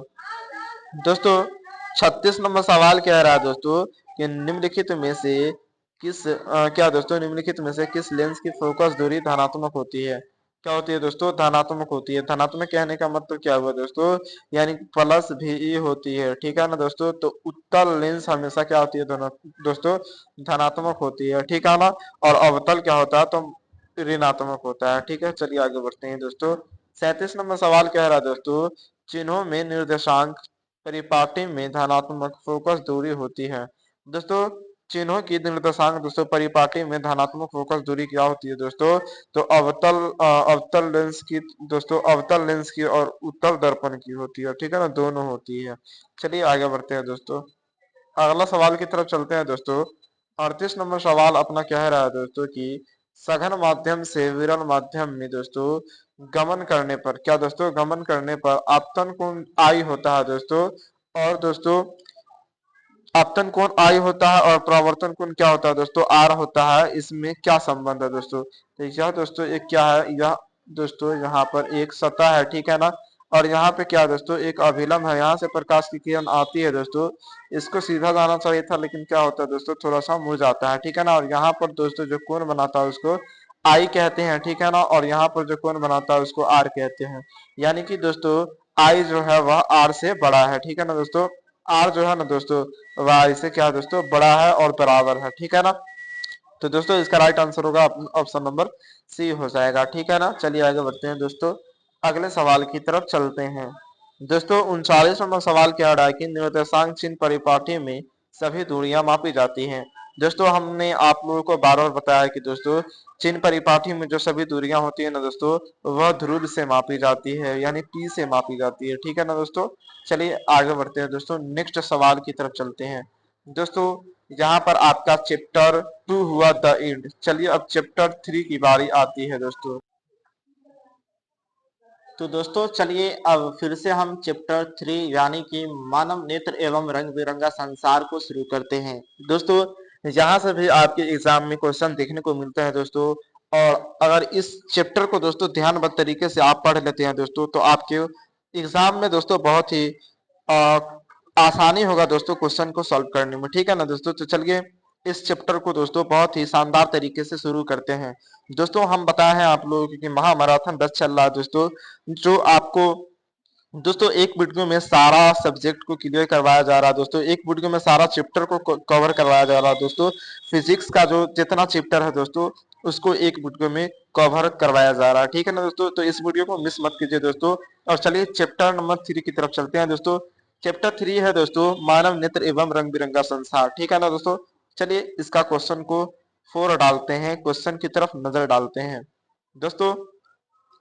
अपना जो क्वेश्चन है दोस्तों मानव नेत्र के लिए दोस्तों दृष्टि का अस्थायित्व होता है दोस्तों, कितना होता है दोस्तों? तो 1/16 सेकंड होता है। कितना होता है दोस्तों? 1/16 भी इज राइट आंसर। ठीक है ना। चलिए दोस्तों आगे बढ़ते हैं दोस्तों। अगला सवाल क्या रहा है दोस्तों? 2 नंबर है सवाल की किसी वस्तु का प्रतिबिंब कहाँ बनता है वह है दोस्तों, किसी वस्तु का प्रतिबिंब जो है वह कहाँ बनता है? दोस्तों किसी वस्तु का प्रतिबिंब दोस्तों वह रेटिना पे बनता है। कहाँ बनता है दोस्तों? रेटिना पे बनता है, ठीक है ना। चलिए दोस्तों आगे चलते हैं दोस्तों। यहाँ से बहुत सारे क्वेश्चन दोस्तों आप लोगों के एग्जाम में पूछ देता है दोस्तों। दोस्तों तीसरा नंबर सवाल है कि नेत्र में प्रवेश करने वाली प्रकाश किरणों का अधिकांश अपवर्तन होता है। दोस्तों नेत्र में जब प्रवेश करने वाली प्रकाश जो होती है ना दोस्तों, वह अधिकांश दोस्तों अपवर्तन कहाँ से होता है दोस्तों? तो कॉर्निया के बाहरी पृष्ठ पर होता है। कहाँ होता है दोस्तों? कॉर्निया के बाहरी पृष्ठ पर अपवर्तन होता है, ठीक है ना। चलिए आगे बढ़ते हैं दोस्तों। चौथा नंबर सवाल है दोस्तों कि पुतली के साइज को नियंत्रित कौन करता है दोस्तों? पूछा गया है कि पुतली के साइज को नियंत्रित कौन करता है दोस्तों? तो परितारिका, आइरिस या फिर परितारिका, ठीक है ना दोस्तों। चलिए आगे बढ़ते हैं दोस्तों। पांचवा नंबर सवाल की तरफ चलते हैं दोस्तों। पांचवा नंबर सवाल अपना कह रहा है कि आंख का व्यवहार होता है दोस्तों। कहा गया है कि आंख का व्यवहार होता है दोस्तों, तो किसके तरह होता है दोस्तों? तो उत्तल लेंस की तरह होता है। किसके तरह होता है दोस्तों? उत्तल लेंस की तरह। बी इज राइट आंसर हो जाएगा, ठीक है ना। आंख व्यवहार करता है तो किसके तरह दोस्तों? उत्तल लेंस की तरह, ठीक है ना। छठा नंबर सवाल की तरफ चलते हैं दोस्तों। छठा नंबर सवाल कह रहा है दोस्तों मानव नेत्र में किस प्रकार का लेंस पाया जाता है? दोस्तों मानव नेत्र में आखिर किस प्रकार का लेंस पाया जाता है दोस्तों? तो आपको बता दे दोस्तों कि उत्तल लेंस पाया जाता है। कौन सा लेंस दोस्तों? उत्तल लेंस पाया जाता है मानव नेत्र में दोस्तों, ठीक है ना। चलिए आगे बढ़ते हैं दोस्तों। 7 नंबर सवाल कह रहा है दोस्तों कि एक स्वस्थ आंख की न्यूनतम दूरी दोस्तों होती है। दोस्तों इसमें सवाल घुमाकर पूछ दिया गया कि एक स्वस्थ आंख की दूर बिंदु होता है, यानी कि दूर कितना तक देख सकता है, यानी कि दूर ना दोस्तों अनंत तक देख सकता है। कहाँ तक? अनंत तक देख सकता है। लेकिन न्यूनतम दूरी पूछता तो 25 सेंटीमीटर सही हो जाता, ठीक है ना। चलिए आगे बढ़ते हैं दोस्तों। क्वेश्चन को आप लोग ध्यानबद्ध तरीके से देख कर दोस्तों आंसर दीजिएगा, ठीक है ना। चलिए दोस्तों 8 नंबर सवाल कह रहा है कि सामान्य दृष्टि के वयस्क के लिए दोस्तों स्पष्ट दर्शन की अल्पतम दूरी लगभग होती है। दोस्तों सवाल पूछ ही दिया दोस्तों कि न्यूनतम दूरी या फिर अल्पतम दूरी कितनी होती है, तो 25 सेंटीमीटर होती है, यानी कि सी इज राइट आंसर, ठीक है ना। चलिए दोस्तों 9 नंबर सवाल की तरफ चलते हैं। 9 नंबर सवाल कह रहा है दोस्तों कि नेत्र द्वारा किसी वस्तु का कैसा प्रतिबिंब बनता है? दोस्तों नेत्र के द्वारा किसी वस्तु का प्रतिबिंब कैसा बनता है दोस्तों? तो वास्तविक उल्टा तथा छोटा बनता है। क्या बनता है दोस्तों? वास्तविक उल्टा तथा छोटा बनता है, यानी डी इज राइट आंसर, ठीक है ना। आशा करते हैं आप लोगों को यह वीडियो दोस्तों समझ में आ रहा होगा। समझ में आ रहा होगा दोस्तों तो चैनल को सब्सक्राइब करें, वीडियो को लाइक करें। दोस्तों 10 नंबर सवाल क्या रहा है कि निकट दृष्टि दोष को दूर करने के लिए दोस्तों चश्मे में किस लेंस का व्यवहार होता है? दोस्तों आपको बार बार बता रहे हैं दोस्तों कि निकट दृष्टि को दूर करने के लिए दोस्तों अवतल लेंस का चश्मा लगाया जाता है। कौन सा लेंस दोस्तों? अवतल लेंस का चश्मा लगाया जाता है, ठीक है ना। और व्यवहार भी वह अवतल लेंस की तरह करता है, ठीक है ना। दोस्तों हम कैसे पहचानेंगे दोस्तों कि कौन सा व्यक्ति को कौन सा चश्मा देना चाहिए? दोस्तों अगर किसी व्यक्ति को निकट का वस्तु दिखाई नहीं दे रहा दोस्तों, दूर का वस्तु दिखाई दे रहा है, तो जहां की वस्तु दिखाई दे रहा है ना दोस्तों, दूर का वस्तु दिखाई दे रहा है तो उसको दूर दृष्टि दोष हो गया है। अगर निकट का वस्तु दिखाई दे रहा है तो उसको निकट दृष्टि दोष हो गया। लेकिन दोस्तों हम चश्मा कैसे देंगे? अवतल का देंगे या उत्तल का देंगे? ये तो कंफ्यूजन है दोस्तों। तो चलिए इसको क्लियर करते हैं दोस्तों। निकट निकट 3 अक्षर का होता है, दूर दूर 2 अक्षर का होता है दोस्तों। तो दोस्तों कम वाला को कम वाला के साथ मिलाएंगे और ज्यादा वाला को ज्यादा वाला के साथ मिलाएंगे, यानी कि निकट में 3 अक्षर और अवतल में 4 अक्षर, ठीक है ना। और दूर में 2 अक्षर और उत्तल में 3 अक्षर, यानी कि कम वाला को कम वाला के साथ मिला दिए और ज्यादा वाला को ज्यादा वाला के साथ मिला दिए। यानी कहने का सेंस यह है दोस्तों कि जिस व्यक्ति को निकट दृष्टि दोष हो जाए ना, उसको अवतल लेंस का चश्मा देंगे। क्या चीज का दोस्तों? अवतल लेंस का चश्मा देंगे। जिसको दूर दृष्टि दोष हो गया उसको उत्तल लेंस का चश्मा देंगे, ठीक है ना। चलिए दोस्तों आशा करते हैं आप लोगों को फाइनली समझ में आ ही गया होगा। दोस्तों 11 नंबर सवाल क्या रहा दोस्तों, किस लेंस का उपयोग कर दीर्घ दृष्टि दोष को संशोधित किया जा सकता है या फिर ठीक किया जा सकता है? दोस्तों दीर्घ दृष्टि दोष कहने का मतलब दूर दृष्टि दोष। अभी अभी बताए थे हम लोग दोस्तों कि दूर दृष्टि दोष को दूर करने के लिए दोस्तों उत्तल लेंस का चश्मा लगाना चाहिए, ठीक है ना दोस्तों। और जिस व्यक्ति को दूर का वस्तु दिखाई दे रहा है यानी कि उसको दूर दृष्टि दोष हो गया, ठीक है ना, और उसको उत्तल लेंस का चश्मा दिया जाना चाहिए, ठीक। चलिए आगे बढ़ते हैं दोस्तों।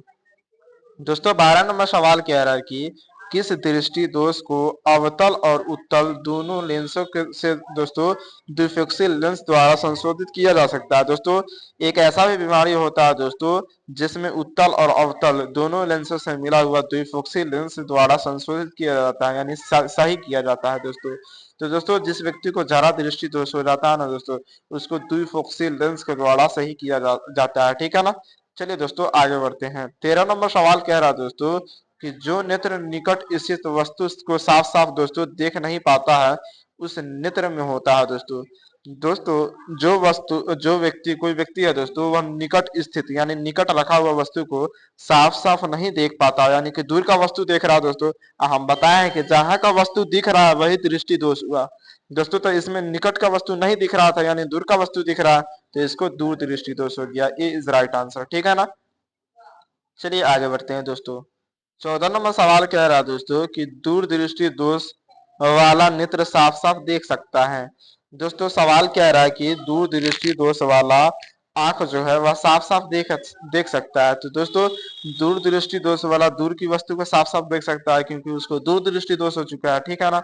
और निकट दृष्टि दोष हो लाता दोस्तों तो वह निकट का वस्तु देखता, ठीक। चलिए आगे बढ़ते हैं दोस्तों। 15 नंबर सवाल कह रहा है दोस्तों कि एक प्रिज्म के क्या दोस्तों एक प्रिज्म कितने सतहों से घिरा हुआ रहता है दोस्तों। तो आप लोगों को पता है दोस्तों कि एक प्रिज्म जो होता है वह सतह का बात किया गया है। तो सतह दोस्तों 5 होते हैं।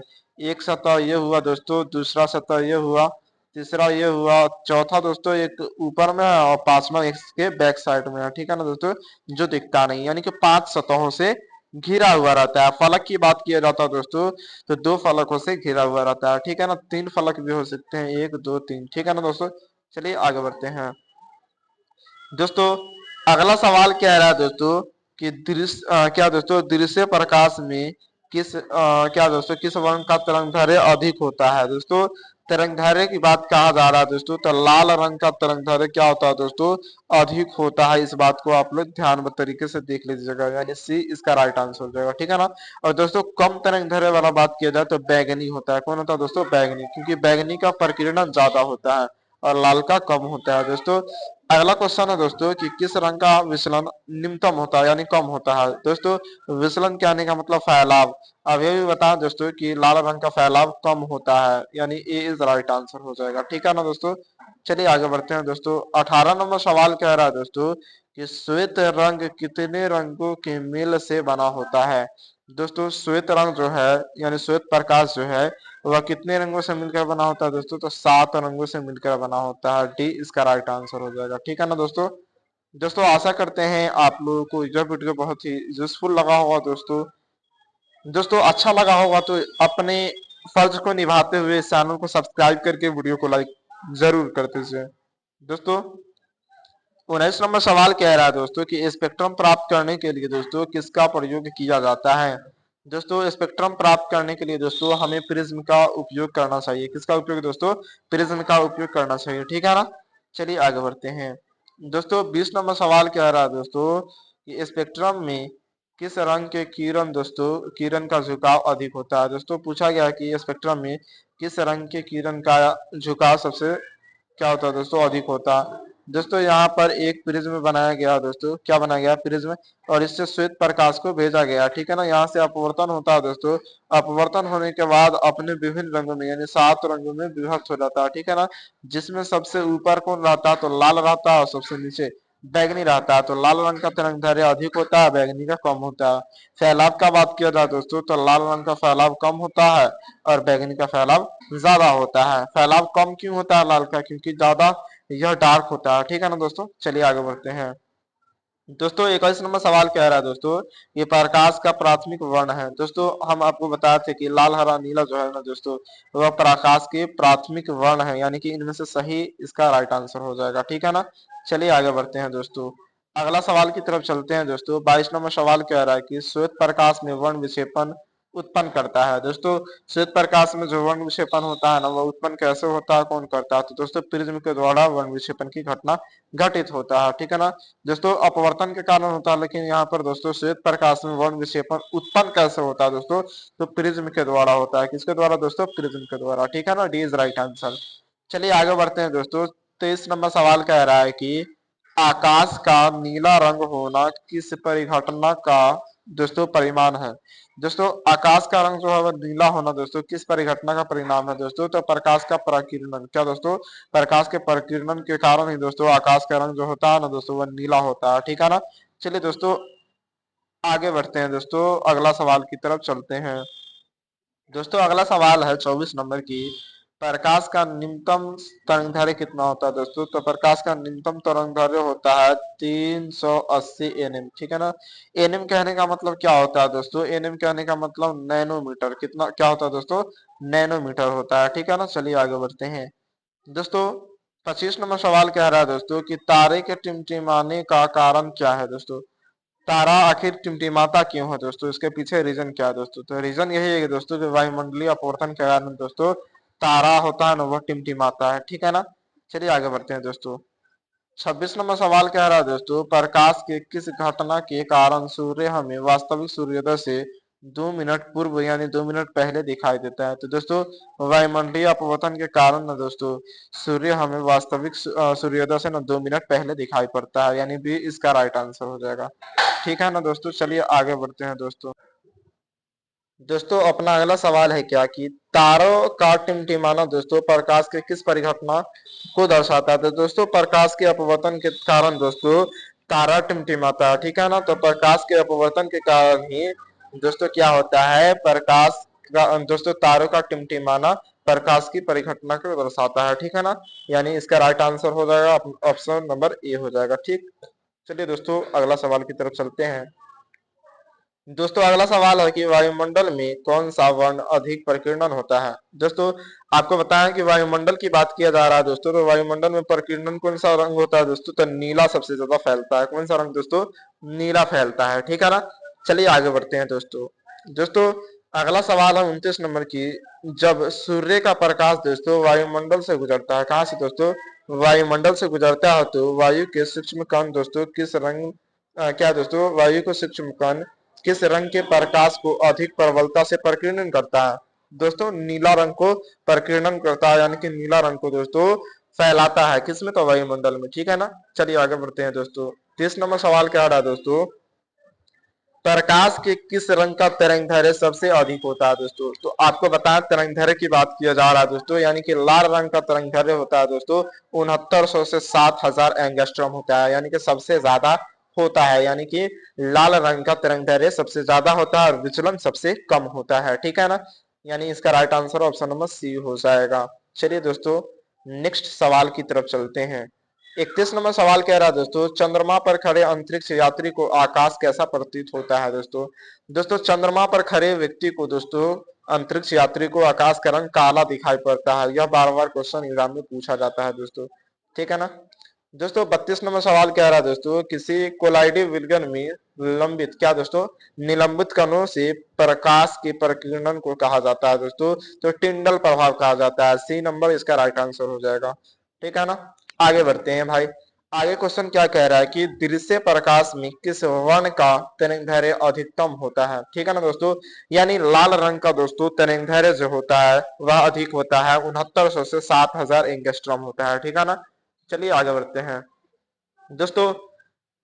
अगला क्वेश्चन कहा गया है कि किसी अंतरिक्ष यात्री को आकाश कैसा प्रतीत होता है, तो अभी भी बता दें दोस्तों कि काला प्रतीत होता है। कैसा प्रतीत होता है दोस्तों, तो काला प्रतीत होता है। अंतरिक्ष यात्री को आकाश का रंग काला प्रतीत होता है दोस्तों। यहाँ पर आपका चैप्टर 3 द एंड होता है। चलिए अब चैप्टर 4 की तरफ चलते हैं दोस्तों।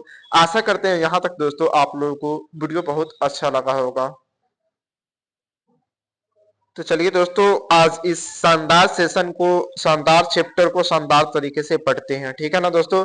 चैप्टर 4 अपने आप में दोस्तों बहुत ही मायने रखता है दोस्तों।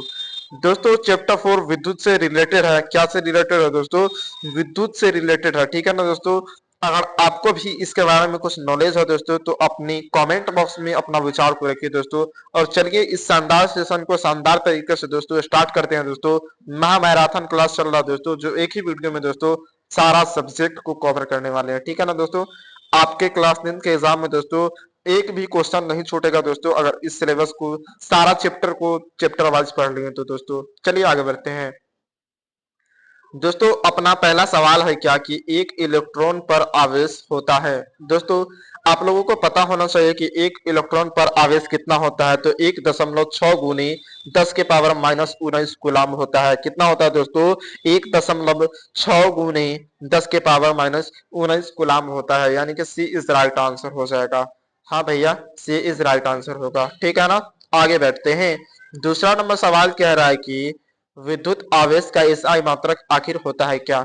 दोस्तों, विद्युत आवेश का एसआई मात्रक पूछा गया दोस्तों, तो विद्युत आवेश का एसआई मात्रक हम बताएंगे दोस्तों। चलिए वीडियो में बने रहिए दोस्तों। आगे देखते हैं एसआई मात्रक।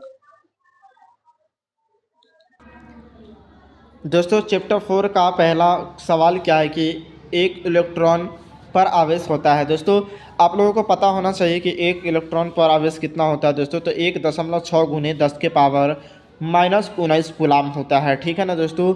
दोस्तों चैप्टर 4 का एक भी क्वेश्चन हम लोग छोड़ेंगे नहीं दोस्तों, हर एक टॉपिक को, हर एक क्वेश्चन को दोस्तों कवर करते चलेंगे दोस्तों। चैप्टर 4 विद्युत से रिलेटेड है दोस्तों, तो आज हम लोग सिर्फ विद्युत के बारे में पढ़ेंगे दोस्तों। अभी इस चैप्टर में, चैप्टर 4 में विद्युत के बारे में पढ़ेंगे दोस्तों, फिर अगला चैप्टर चैप्टर 5 में पढ़ेंगे। चलिए दोस्तों आगे बढ़ते हैं, दूसरा नंबर सवाल की तरफ चलते हैं दोस्तों।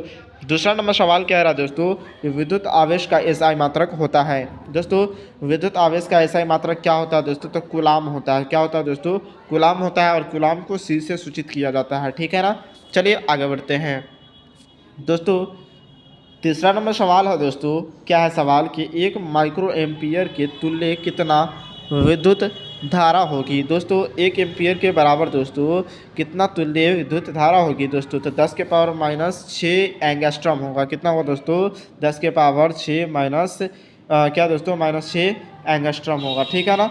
चलिए आगे बढ़ते हैं दोस्तों। दोस्तों चौथा नंबर सवाल कह रहा है दोस्तों कि धारा मापने में किसका उपयोग होता है दोस्तों। धारा मापने में दोस्तों किसका उपयोग होता है, तो धारा मापने के लिए दोस्तों मीटर का उपयोग किया जाता है, ठीक है ना दोस्तों, मीटर, ठीक है ना। आगे बढ़ते हैं दोस्तों, अगला सवाल की तरफ चलते हैं दोस्तों। पाँचवा नंबर सवाल कह रहा है दोस्तों कि बैटरी से क्या दोस्तों, किस प्रकार की धारा प्राप्त होती है दोस्तों।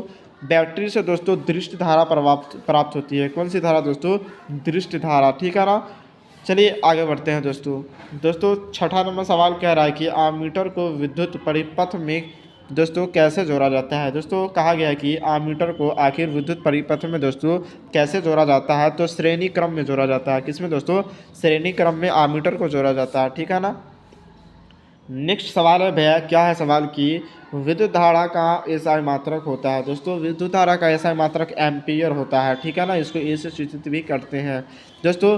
विद्युत धारा का एसआई मात्रक एम्पियर होता है। वोल्ट का बात किया जाए दोस्तों, तो वोल्ट का विभव या विभवांतर होता है, ठीक है ना। और कूलाम का एसआई मात्रक दोस्तों आवेश होता है, और शक्ति का, वोल्ट का एसआई मात्रक दोस्तों शक्ति होता है, ठीक है ना, जिसे डब्ल्यू से भी सूचित करते हैं।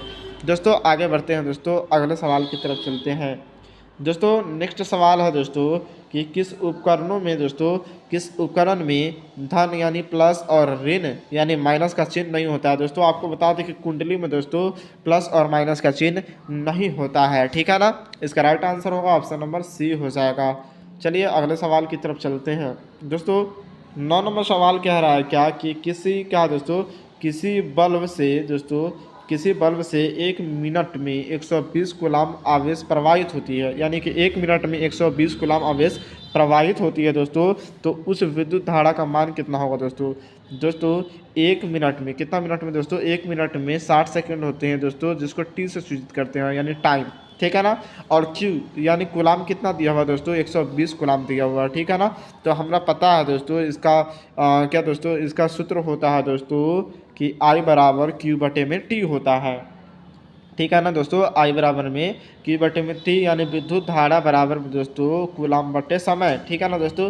तो कूलाम का मान दोस्तों दिया हुआ है 120, कितना दिया हुआ है 120, और टाइम यानी 1 मिनट में दोस्तों कितना सेकंड होता है, 60 सेकंड होता है, यानी काटेंगे दोस्तों तो 2 बचेगा, यानी 2 एम्पियर, कितना दोस्तों, 2 एम्पियर, ठीक है ना दोस्तों। 2 एम्पियर की धारा प्रवाहित होती है, 2 एम्पियर इसका मान हो जाएगा, ठीक है ना। चलिए आगे बढ़ते हैं दोस्तों। 10वां नंबर सवाल क्या रहा दोस्तों कि जब किसी चालक से विद्युत धारा दोस्तों बहती है या फिर प्रवाहित होती है दोस्तों, तो गतिशील कण जो होते हैं ना, क्या होते हैं दोस्तों, तो इलेक्ट्रॉन होते हैं। क्या होते हैं दोस्तों? इलेक्ट्रॉन होते हैं, जो गति करते रहता है हमेशा, ठीक है ना दोस्तों। इलेक्ट्रॉन गति करते रहता है, गतिशील कण हो जाएगा, ठीक है ना। दोस्तों 11 नंबर सवाल अपना कह रहा है दोस्तों कि एक कूलाम विद्युत आवेश दोस्तों कितने प्रोटॉन से बनता है। दोस्तों एक कूलाम विद्युत आवेश जो होते हैं वह कितने प्रोटॉन से दोस्तों मिलकर बने होते हैं। तो 6.25 गुने 10 के पावर 18 दोस्तों प्रोटॉन से मिलकर बने होते हैं। ठीक है ना, सी इज़ राइट आंसर हो जाएगा। यह सभी प्रश्न दोस्तों आपके बोर्ड एग्ज़ाम के लिए बहुत मायने रखता है दोस्तों। तो चलिए इस शानदार सेशन को दोस्तों हम लोग अच्छे तरीके से ख़त्म करते हैं। 12 नंबर सवाल क्या रहा दोस्तों। 12 नंबर सवाल क्या है दोस्तों कि किसी चालक तार से प्रवाहित विद्युत धारा का दोस्तों विद्युत धारा में गतिशील कण क्या होगा। दोस्तों अभी भी बताए थे दोस्तों, गतिशील कण जो होते हैं वह इलेक्ट्रॉन होते हैं। कौन होते हैं दोस्तों, इलेक्ट्रॉन होते हैं। ठीक है ना, इलेक्ट्रॉन को ई से सूचित करते हैं। दोस्तों अगला सवाल की तरफ बढ़ते हैं दोस्तों। अगला सवाल कह रहा है 13 नंबर दोस्तों कि विद्युत आवेश के प्रवाह के दर को क्या कहते हैं। तो दोस्तों विद्युत आवेश के दर के प्रवाह को दर को क्या कहते हैं दोस्तों, तो विद्युत धारा कहते हैं। क्या कहते हैं, विद्युत धारा कहते हैं। ठीक है ना, विद्युत आवेशों के प्रवाह के दर को दोस्तों विद्युत धारा कहते हैं, यानी कि इसका राइट आंसर हो जाएगा। दोस्तों आगे चलते हैं दोस्तों। अगला सवाल कह रहा है दोस्तों 14 नंबर की विभवांतर का एसआई मात्रक क्या होता है। दोस्तों विभवांतर का एसआई मात्रक देखा जाए दोस्तों तो विभवांतर का एसआई मात्रक वोल्ट होता है। क्या होता है दोस्तों, वोल्ट होता है, जिसको भी से सूचित करते हैं। ठीक है ना दोस्तों, चलिए नेक्स्ट सवाल की तरफ बढ़ते हैं दोस्तों। अगला सवाल है दोस्तों 15 नंबर सवाल कह रहा है कि किसी वोल्ट मीटर में क्या दोस्तों स्केल पर ओ भी और आई भी एक भी दोस्तों कितना है, एक भी के बीच 20 विभाजन चिन्ह है। कितने हैं दोस्तों, 20 विभाजन चिन्ह है दोस्तों।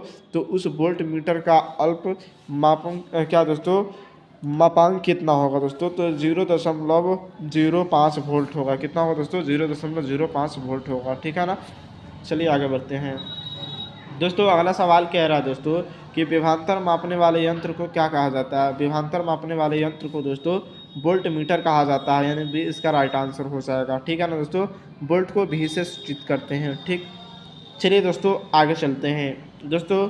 17 नंबर सवाल कह रहा है कि एक वोल्ट बराबर कितना होता है। यस दोस्तों, यह सवाल बार बार आपके क्लास 10 के एग्जाम में पूछा जाता है। ठीक है ना, तो इसको ध्यानबद्ध तरीके से आप लोग देख लीजिएगा दोस्तों। एक वोल्ट बराबर जूल बटे गुलाम होता है। क्या होता है दोस्तों, जूल बटे गुलाम होता है, यानी इसका right answer option number A हो जाएगा। ठीक है ना, चलिए दोस्तों आगे बढ़ते हैं दोस्तों। 18 नंबर सवाल की तरफ चलते हैं दोस्तों। 18 नंबर सवाल कह रहा है कि 12 वोल्ट विभवांतर के दो क्या दोस्तों, दो बिंदुओं के बीच दोस्तों 2 कूलाम आवेश को ले जाने में कितना कार्य लगता है। दोस्तों हमारा पता है क्या कि कार्य यानी कि W बराबर भी की होता है। क्या होता है दोस्तों, W बराबर भी की होता है, आवेश गुने कूलाम होता है। ठीक है ना दोस्तों, तो दोस्तों वाट निकालना क्या निकालना है दोस्तों, यानी कि कार्य निकालना है, काम निकालना है कि कितना कार्य लगता है दोस्तों। तो W निकालना है, यानी कि V का मान, वोल्ट का मान कितना 12 वोल्ट है दोस्तों, और दिया हुआ है 2 कूलाम। क्या दिया हुआ है दोस्तों, 2 कूलाम दिया हुआ है, यानी कि 12 दूना 24 जूल हो जाएगा। क्या हुआ दोस्तों, 24 जूल इज राइट आंसर हो जाएगा, ऑप्शन नंबर डी हो जाएगा। चलिए दोस्तों आगे बढ़ते हैं दोस्तों। आशा करते हैं आप सभी को वीडियो में मज़ा आ रहा होगा दोस्तों और समझ में आ रहा होगा दोस्तों। तो चैनल को सब्सक्राइब करें और वीडियो को ज़्यादा से ज़्यादा अपने दोस्तों के साथ शेयर करें। भाई अगला सवाल क्या है कि वोल्ट को दोस्तों भी से सूचित करते हैं। आपको बार बार बता रहा है दोस्तों, वोल्ट बराबर कितना होता है, यानी कि वोल्ट बराबर कितना होता है दोस्तों, तो जूल बटे कूलाम होता है। क्या होता है दोस्तों, जूल बटे कूलाम होता है। ठीक है ना, चलिए आगे बढ़ते हैं दोस्तों। 20 नंबर सवाल अपना क्या कह रहा है दोस्तों कि क्या दोस्तों निम्नांकित में कौन सा कथन सत्य है, यानी दोस्तों इसमें लिखा हुआ है और बोला गया है कि कौन सा कथन सत्य है। तो दोस्तों बी नंबर सही हो जाएगा, जूल बराबर दोस्तों कूलाम गुने वोल्ट होगा। क्या होगा दोस्तों, जूल बराबर कूलाम गुने वोल्ट, यानी कि W बराबर दोस्तों W बराबर VQ। ठीक है ना, ठीक है दोस्तों, चलिए आगे बढ़ते हैं दोस्तों। अगला सवाल अपना कह रहा है कि ओम का नियम। दोस्तों यह बार बार आपके एग्ज़ाम में पूछा जाता है कि ओम का नियम को बताइए। तो V बराबर IR होता है। क्या होता है दोस्तों, V बराबर IR होता है। किसका नियम दोस्तों, तो ओम का नियम होता है। ठीक है ना दोस्तों, ओम का नियम हम लोगों ने देख लिया दोस्तों। तो आगे बढ़ते हैं दोस्तों। क्या है रियोस्टेट का, क्या दोस्तों रियोस्टेट का उद्देश्य क्या है दोस्तों, रियोस्टेट का उद्देश्य क्या होता है, धारा के परिमाण में वृद्धि करना या फिर कमी करना। ठीक है ना दोस्तों, रियोस्टेट का कार्य होता है। चलिए दोस्तों आगे बढ़ते हैं दोस्तों 23 नंबर सवाल क्या कह रहा है कि किसी कुंडली का प्रतिरोध दोस्तों ज्ञात करने के लिए सूत्र होता है। दोस्तों किसी भी कुंडली का प्रतिरोध ज्ञात करने के लिए सूत्र जो होता है दोस्तों आर बराबर वी आई, या फिर इसको ऐसे भी कर सकते हैं दोस्तों वी बराबर आई है या फिर आर बराबर वी बटे आई। ठीक है ना दोस्तों, चलिए आगे चलते हैं दोस्तों अगले सवाल की तरफ। दोस्तों 24 नंबर सवाल अपना कह रहा है कि किसी चालक के छड़ों के बीच दोस्तों विभवांतर यानी भी क्या दोस्तों प्रतिरोध आर एवं प्रवाहित धारा दोस्तों प्रतिवर्ती धारा कितना दोस्तों प्रवाहित धारा दोस्तों आई के बीच क्या संबंध है। दोस्तों अभी भी बताते दोस्तों कि आर बराबर वी आई जो होता है ना दोस्तों वही संबंध होता है, या फिर वी बटे आई आर आप लोग कह सकते हैं इसको। दोस्तों चलिए अगला सवाल की तरफ चलते हैं। दोस्तों 25 नंबर सवाल अपना क्या कह रहा है उसको देखते हैं दोस्तों। दोस्तों 25 नंबर सवाल क्या कह रहा है कि एक विद्युत हीटर की कुंडली में जिसमें दोस्तों प्रतिरोध कितना है दोस्तों 55 ओम है। ठीक है ना दोस्तों, तो 220 वोल्ट के स्रोत से दोस्तों ओम विद्युत धारा दोस्तों लेगी तो उसका मान कितना होगा दोस्तों, तो उसका मान दोस्तों 4 एम्पियर हो जाएगा। ठीक है ना दोस्तों, आर बराबर कितना दिया हुआ है दोस्तों, आर बराबर अपना दिया हुआ है 55 ओम। कितना दिया प्रतिरोध कितना दिया हुआ है दोस्तों, प्रतिरोध दिया हुआ 55 ओम दोस्तों, वोल्ट बता रहा है 220 वोल्ट। तो आई बराबर ज्ञात करने बोला दोस्तों, तो हमारा सूत्र पता है, क्या पता है दोस्तों वी बराबर आई आर होता है दोस्तों। ठीक है ना, यानी आई बराबर वी बटे आर कह सकते हैं। ठीक है ना, 220 वोल्ट दिया हुआ है और दोस्तों प्रतिरोध कितना दिया हुआ है 55 दिया हुआ है, यानी काटेंगे दोस्तों तो 4 बचेगा, यानी 4 एम्पियर हो जाएगा। ठीक है ना, चलिए आगे बढ़ते हैं दोस्तों अगले सवाल की तरफ चलते हैं दोस्तों। 26 नंबर सवाल कह रहा है दोस्तों कि विद्युत का अच्छा चालक होता है। दोस्तों किसी विद्युत का अच्छा चालक क्या होता है, तो दोस्तों चांदी होता है, या फिर एजी इसका संकेत होता है। ठीक है ना, एजी कह सकते हैं, या फिर दोस्तों विद्युत का चालक क्या होता है, सबसे अच्छा चालक कौन होता है दोस्तों, तो एजी या फिर चांदी होता है। ठीक है ना, चलिए आगे बढ़ते हैं दोस्तों। अगला सवाल कह रहा है दोस्तों कि आममीटर का प्रतिरोध होता है दोस्तों। आममीटर का प्रतिरोध क्या होता है दोस्तों, तो बहुत छोटा होता है। क्या होता है दोस्तों, बहुत छोटा होता है आममीटर का प्रतिरोध। ठीक है ना, 27 का सी आंसर सही हो जाएगा। 28 नंबर सवाल कह रहा है दोस्तों कि विद्युत बल्ब का तंतु बना होता है। दोस्तों आप लोगों को बार बार बताते हैं कि विद्युत बल्ब जो होता है ना दोस्तों वह किस तंतु का बना होता है, तो टंगस्टन का बना होता है दोस्तों। किसका बना होता है दोस्तों, टंगस्टन का। और बल्ब जो बना होता है दोस्तों वह फिलामेंट का बना होता है। ठीक है ना, चलिए आगे बढ़ते हैं दोस्तों। 29 नंबर सवाल अपना कह रहा है दोस्तों कि निम्न में से कौन विद्युत का सबसे अच्छा चालक है दोस्तों। दोस्तों सबसे अच्छा चालक कौन है दोस्तों, चांदी है। सुचालक की बात किया जाए या फिर चालक की बात किया जाए तो चांदी यानी इजी इज राइट आंसर हो जाएगा। ठीक है ना, आगे बढ़ते हैं दोस्तों अगले सवाल की तरफ चलते हैं दोस्तों। 30 नंबर सवाल कह रहा है दोस्तों किसी चालक की प्रतिरोधकता का मात्रक होता है। दोस्तों किसी चालक की प्रतिरोधकता का मात्रक ओम मीटर होता है। क्या होता है दोस्तों, ओम मीटर होता है। ठीक है ना, इस बात को आप लोग जहन में रखिएगा। ठीक है, आगे बढ़ते हैं दोस्तों अगले सवाल की तरफ चलते हैं दोस्तों। अगला सवाल कह रहा है दोस्तों कि चालक का प्रतिरोध जो होता है दोस्तों वह निर्भर करता है, किस पर निर्भर करता है भाई, तो देखते हैं ऑप्शन। ऑप्शन से समझ में तो आ जाएगा दोस्तों, चालक की लंबाई पर, चालक के अनुप्रस्थ काट के क्षेत्रफल पर, और सी कह रहा है दोस्तों चालक के तापमान पर।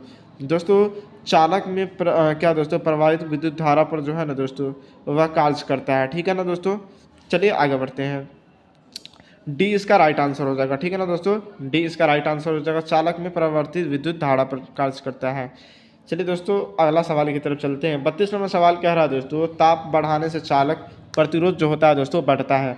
दोस्तों ताप बढ़ाने से चालक प्रतिरोध क्या होता है दोस्तों, बढ़ता है। बढ़ता है, क्या करता है, बढ़ता है। लेकिन घटाने पे क्या होता है, घटता है। इस बात को आप लोग ध्यान तरीके से देख लीजिएगा। ठीक है ना, 33 नंबर सवाल कह रहा है दोस्तों प्रतिरोध का ऐसा मात्रक क्या होता है, तो दोस्तों प्रतिरोध का ऐसा मात्रक ओम होता है और ओम का साइन यही होता है। ठीक है ना, चलिए आगे बढ़ते हैं दोस्तों।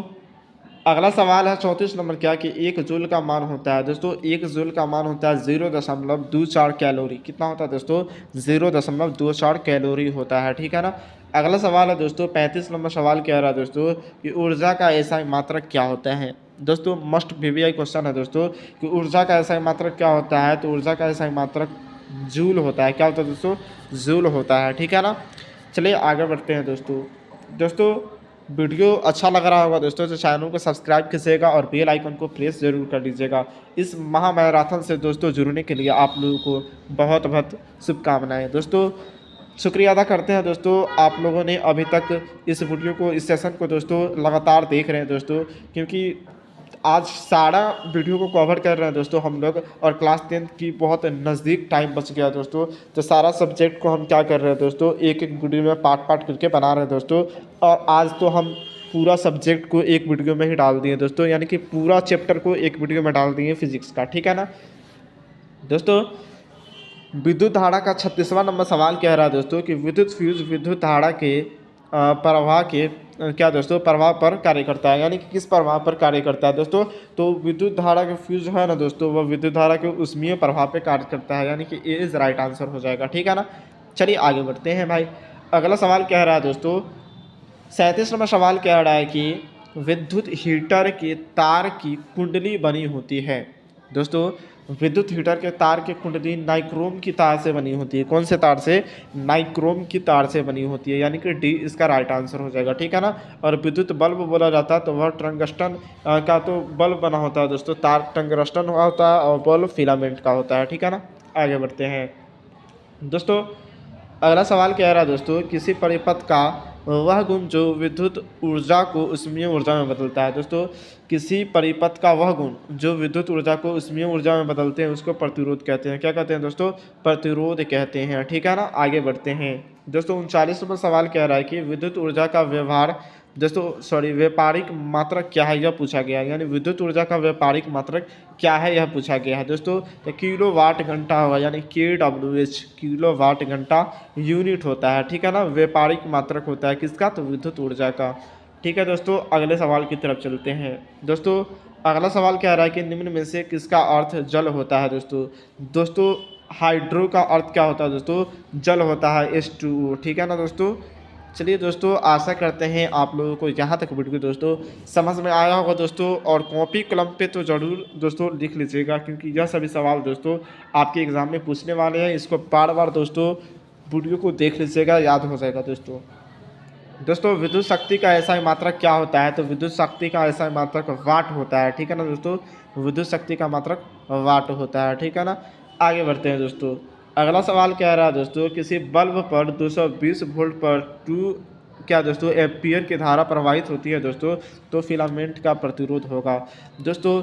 हमको पता है कि V बराबर दिया हुआ वोल्ट, 220 वोल्ट दिया हुआ है, कितना एंगस्ट्रम दोस्तों, यानी कि दोस्तों कितना दिया हुआ है, तो 2 एम्पियर दिया हुआ है, यानी कि विद्युत धारा का मान कितना दिया हुआ है, 2 एम्पियर। तो R बराबर ज्ञात करना है, यानी क्या ज्ञात करना है दोस्तों, प्रतिरोध ज्ञात करना है। तो V बराबर IR होता है दोस्तों, तो कह सकते हैं R बराबर V/I, ठीक है ना दोस्तों। तो 220 वोल्ट बोला गया है, और बटे में 2 किसका मान है दोस्तों, तो 2 एम्पियर मान है। काटेंगे दोस्तों तो 110 ओम हो जाएगा, ठीक है ना दोस्तों। इसका राइट आंसर होगा ऑप्शन नंबर डी दोस्तों। अपना 43 नंबर सवाल कह रहा है दोस्तों कि 1 किलो वाट घंटा निम्नलिखित में से किसके बराबर होता है दोस्तों। आपको बता दें कि 1 किलो वाट घंटा जो होता है ना दोस्तों, वह 3.6 गुने 10 के पावर 6 जूल के बराबर में होता है, ठीक है ना दोस्तों। यहाँ पर दोस्तों अपना चैप्टर 4 यानी विद्युत धारा का हर एक क्वेश्चन को हम लोगों ने सॉल्व आसानी तरीके से कर लिए दोस्तों। तो चलिए अब चैप्टर 5 की तरफ चलते हैं दोस्तों। चैप्टर 5 में दोस्तों आप लोगों को बहुत मज़ा आने वाला है, क्योंकि दोस्तों विद्युत धारा के चुंबकीय प्रभाव के बारे में हम लोग पढ़ेंगे। किसके बारे में दोस्तों, विद्युत धारा के चुंबकीय प्रभाव के बारे में पढ़ेंगे दोस्तों। तो दोस्तों फिर मिलते हैं नेक्स्ट सवाल की तरफ से दोस्तों। नेक्स्ट सवाल में देखते हैं दोस्तों कि क्या क्या हमको पढ़ना है। तो चलिए देखते हैं अगले सवाल की तरफ। दोस्तों अपना पहला सवाल है कि किसी क्षण चुंबक के अंदर चुंबकीय क्षेत्र रेखाओं की दिशा क्या होती है दोस्तों। किसी क्षण चुंबक के अंदर दोस्तों चुंबकीय क्षेत्र रेखाओं की दिशा क्या होती है, तो दोस्तों इसका सही आंसर होगा ऑप्शन नंबर बी, दक्षिण ध्रुव से उत्तरी ध्रुव तक, ठीक है दोस्तों नॉर्थ से लेकर के साउथ तक, ठीक है ना।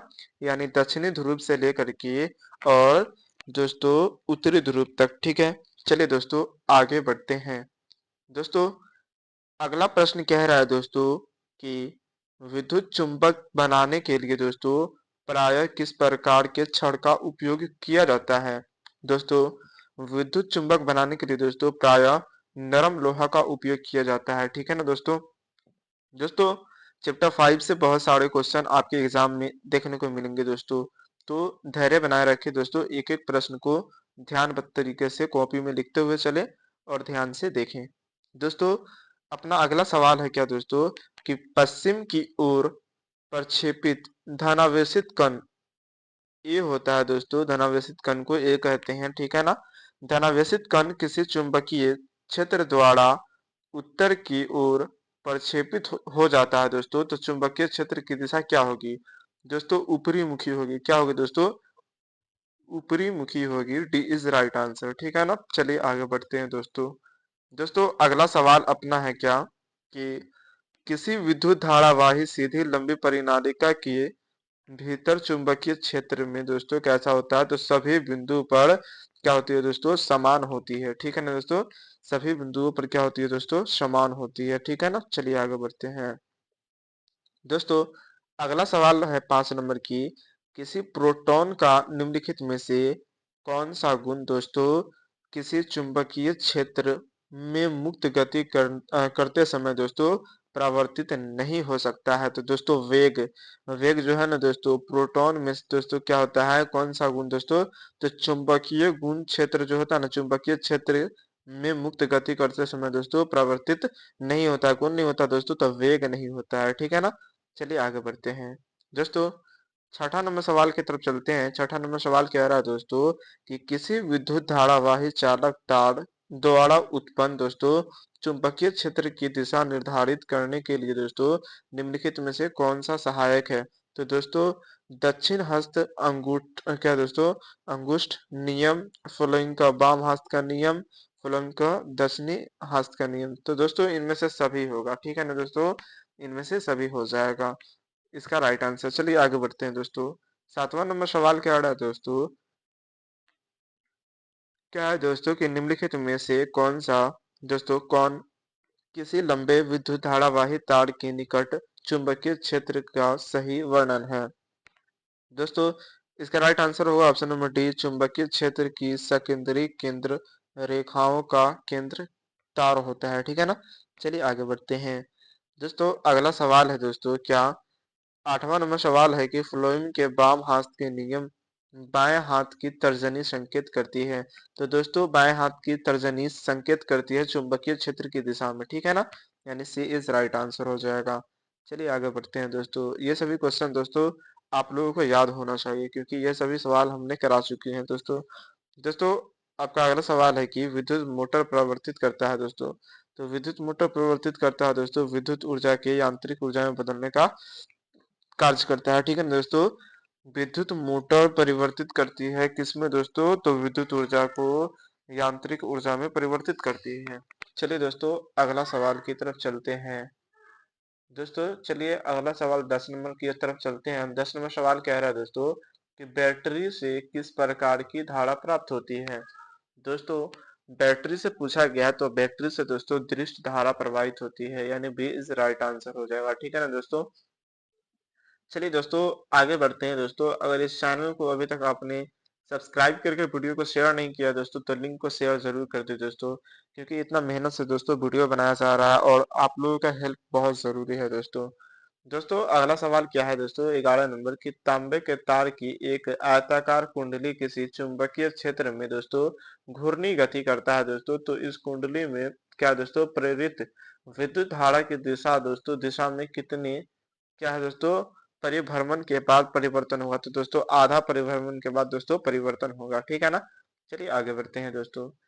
दोस्तों अगला सवाल कह रहा है कि किसी युक्ति दोस्तों किस युक्ति में विभक्त वलय दिक् परिवर्तन का कार्य करता है, तो दोस्तों विद्युत मोटर जो है ना वह दोस्तों क्या करता है दोस्तों, तो दोस्तों दिक् परिवर्तन का कार्य करता है, ठीक है ना। दिक् परिवर्तन का कार्य कौन करता है दोस्तों, तो विद्युत मोटर करता है, ठीक है ना, यानी बी इज राइट आंसर। चलिए अगला सवाल की तरफ चलते हैं। अगला सवाल है भैया, क्या सवाल है कि विद्युत चुंबकीय प्रेरण की खोज किसने की थी, दोस्तों विद्युत चुंबकीय प्रेरण की खोज फैराडे ने किया था। कौन किया था दोस्तों, फैराडे ने किया था, ठीक है ना, यानी ए इज राइट आंसर हो जाएगा। दोस्तों आपको यह सभी सवाल देख करके दोस्तों मजा आ रहा होगा दोस्तों, क्योंकि हम चैप्टर बाय चैप्टर दोस्तों सारा सिलेबस को कंप्लीट करवा रहे हैं दोस्तों। तो आज हम फिजिक्स लेकर आए थे, तो फिजिक्स का दोस्तों सारा चैप्टर को कवर कर रहे हैं, जिसमें से पहला पांचवा चैप्टर दोस्तों अभी चल रहा है। पांचवा चैप्टर का 14 नंबर क्वेश्चन क्या है दोस्तों कि डायनेमो यांत्रिक ऊर्जा को किस ऊर्जा में परिवर्तित करता है। दोस्तों डायनेमो जो होता है ना, वह यांत्रिक ऊर्जा को किस ऊर्जा में परिवर्तित करता है, तो विद्युत ऊर्जा में परिवर्तित करता है, यानी बी इज राइट आंसर। चलिए आगे बढ़ते हैं दोस्तों। 15 नंबर सवाल कह रहा है कि विद्युत धारा उत्पन्न दोस्तों करने करने वाला युक्ति को कहते हैं। दोस्तों विद्युत धारा दोस्तों उत्पन्न करने वाली युक्ति को जनित्र कहते हैं। क्या कहते थे, जनित्र कहते हैं, ठीक है ना। चलिए आगे बढ़ते हैं। 16 नंबर सवाल कह रहा है दोस्तों विद्युत जनित्र का सिद्धांत आधारित है दोस्तों, तो विद्युत चुंबकीय प्रेरण पर आधारित है। किस पे दोस्तों, विद्युत चुंबकीय प्रेरण पर आधारित है। कौन दोस्तों, तो विद्युत जनित्र का सिद्धांत, ठीक है ना। चलिए आगे बढ़ते हैं दोस्तों। अगला सवाल कह रहा है दोस्तों कि डायनेमो से किस प्रकार की धारा प्राप्त होती है, तो दोस्तों डायनेमो से परिवर्तित धारा प्राप्त होती है, ठीक है ना। और बैटरी से दोस्तों दृष्ट धारा, ठीक है दोस्तों। चलिए आगे बढ़ते हैं दोस्तों।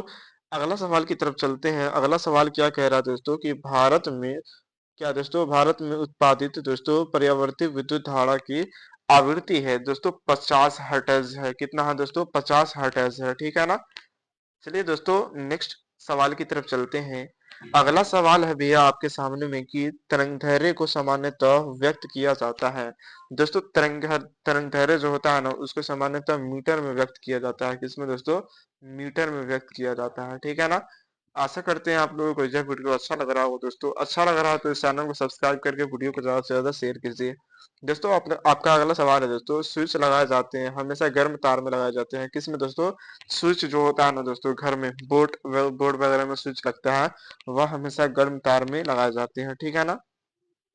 चलिए अगला सवाल की तरफ चलते हैं दोस्तों। अगला सवाल कह रहा है कि अतिभार के समय दोस्तों विद्युत परिपथ में विद्युत धारा का मान होता है दोस्तों, तो बहुत बढ़ जाता है दोस्तों। अतिभार के समय में ना विद्युत परिपथ में दोस्तों विद्युत धारा का मान जो होता है ना, वह बढ़ जाता है। क्यों बढ़ जाता है दोस्तों, तो ओवरलोड के कारण, ठीक है ना। अति भार कहने का मतलब ओवरलोड हो जाना, ठीक है ना। ओवरलोड के समय दोस्तों विद्युत परिपथ में विद्युत धारा का मान अत्यधिक बढ़ जाता है। चलिए दोस्तों आगे बढ़ते हैं दोस्तों। अगला सवाल कह रहा है दोस्तों कि घरेलू विद्युत परिपथ में दोस्तों क्या है, उदासीन तार का रंग होता है दोस्तों। दोस्तों घरेलू विद्युत परिपथ में दोस्तों उदासीन जो तार होता है ना दोस्तों, उसका रंग कौन सा होता है, तो काला होता है। कौन सा रंग होता है दोस्तों, काला होता है, ठीक है ना। सी इज राइट आंसर। चलिए आगे बढ़ते हैं दोस्तों। अगले सवाल की तरफ चलते हैं दोस्तों। अगला सवाल है कि घरों में क्या दोस्तों, घरों में दोस्तों दुर्घटना विद्युत दुर्घटना से किसके कारण होती है दोस्तों। घरों में विद्युत दुर्घटना होती है दोस्तों, वह किसके कारण होती है, तो शॉर्ट सर्किट के कारण होती है। किसके कारण दोस्तों, शॉर्ट सर्किट के कारण होती है, यानी बी इज राइट आंसर हो जाएगा। चलिए आगे बढ़ते हैं दोस्तों। अगला सवाल कह रहा है अपना क्या कि लघुपथ के समय दोस्तों परिपथ में विद्युत धारा का मान होता है दोस्तों। दोस्तों लघुपथ के समय परिपथ में विद्युत धारा का मान बहुत अधिक बढ़ जाता है, ठीक है ना दोस्तों। क्या होता है, लघुपथ के समय परिपथ में दोस्तों विद्युत धारा का मान अत्यधिक बढ़ जाता है। चलिए आगे बढ़ते हैं दोस्तों। 25 नंबर क्वेश्चन कह रहा है दोस्तों कि हमारे घरों में जो विद्युत आपूर्ति की जाती है दोस्तों, वह कितना वोल्ट का होता है, तो वह 220 वोल्ट प्रत्यावर्ती धारा होती है। कितना होता है दोस्तों, 220 वोल्ट प्रत्यावर्ती धारा होती है, ठीक है। चलिए दोस्तों आगे बढ़ते हैं दोस्तों। यह सवाल आपके एग्जाम में दोस्तों बार बार पूछे जाते हैं। सवाल क्या है दोस्तों कि विद्युत धारा के चुंबकीय प्रभाव की खोज किसने किया था दोस्तों। विद्युत धारा के चुंबकीय प्रभाव का खोज किसने किया था, तो ऑस्टेंट ने किया था। कौन किया था दोस्तों, ऑस्टेंट ने किया था, ऑस्टेंड ने किया था, ठीक है ना।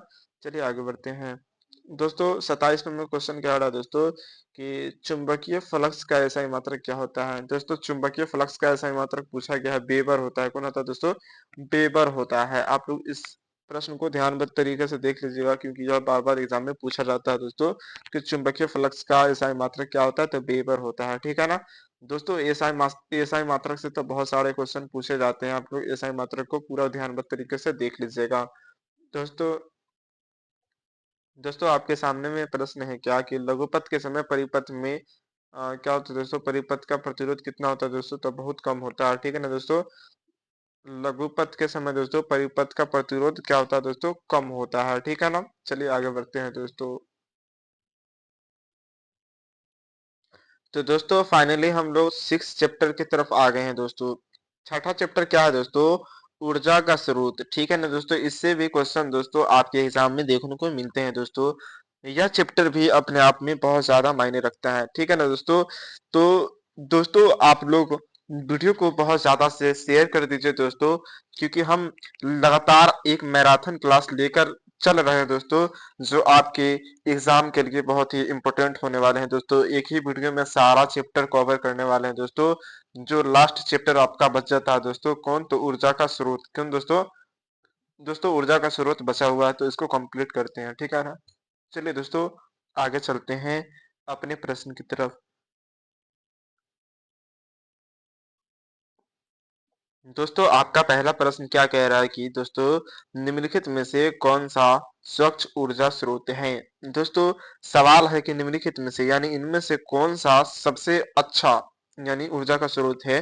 तो दोस्तों कोयला तो ऊर्जा का अच्छा स्रोत नहीं हो सकता है दोस्तों। स्वच्छ लकड़ी भी नहीं हो सकता है दोस्तों। दोस्तों प्राकृतिक गैस ऊर्जा का सबसे अच्छा स्रोत होता है। ठीक है ना? स्वच्छ स्रोत होता है। चलिए दोस्तों इसका राइट आंसर होगा ऑप्शन नंबर सी।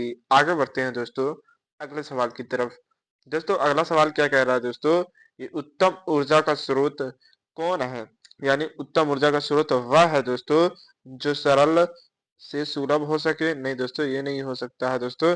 अगला देखते हैं, जो प्रति एकांक आयतन अथवा क्या दोस्तों प्रति एकांक द्रव्यमान में अधिक कार्य करे। ये भी नहीं होगा दोस्तों।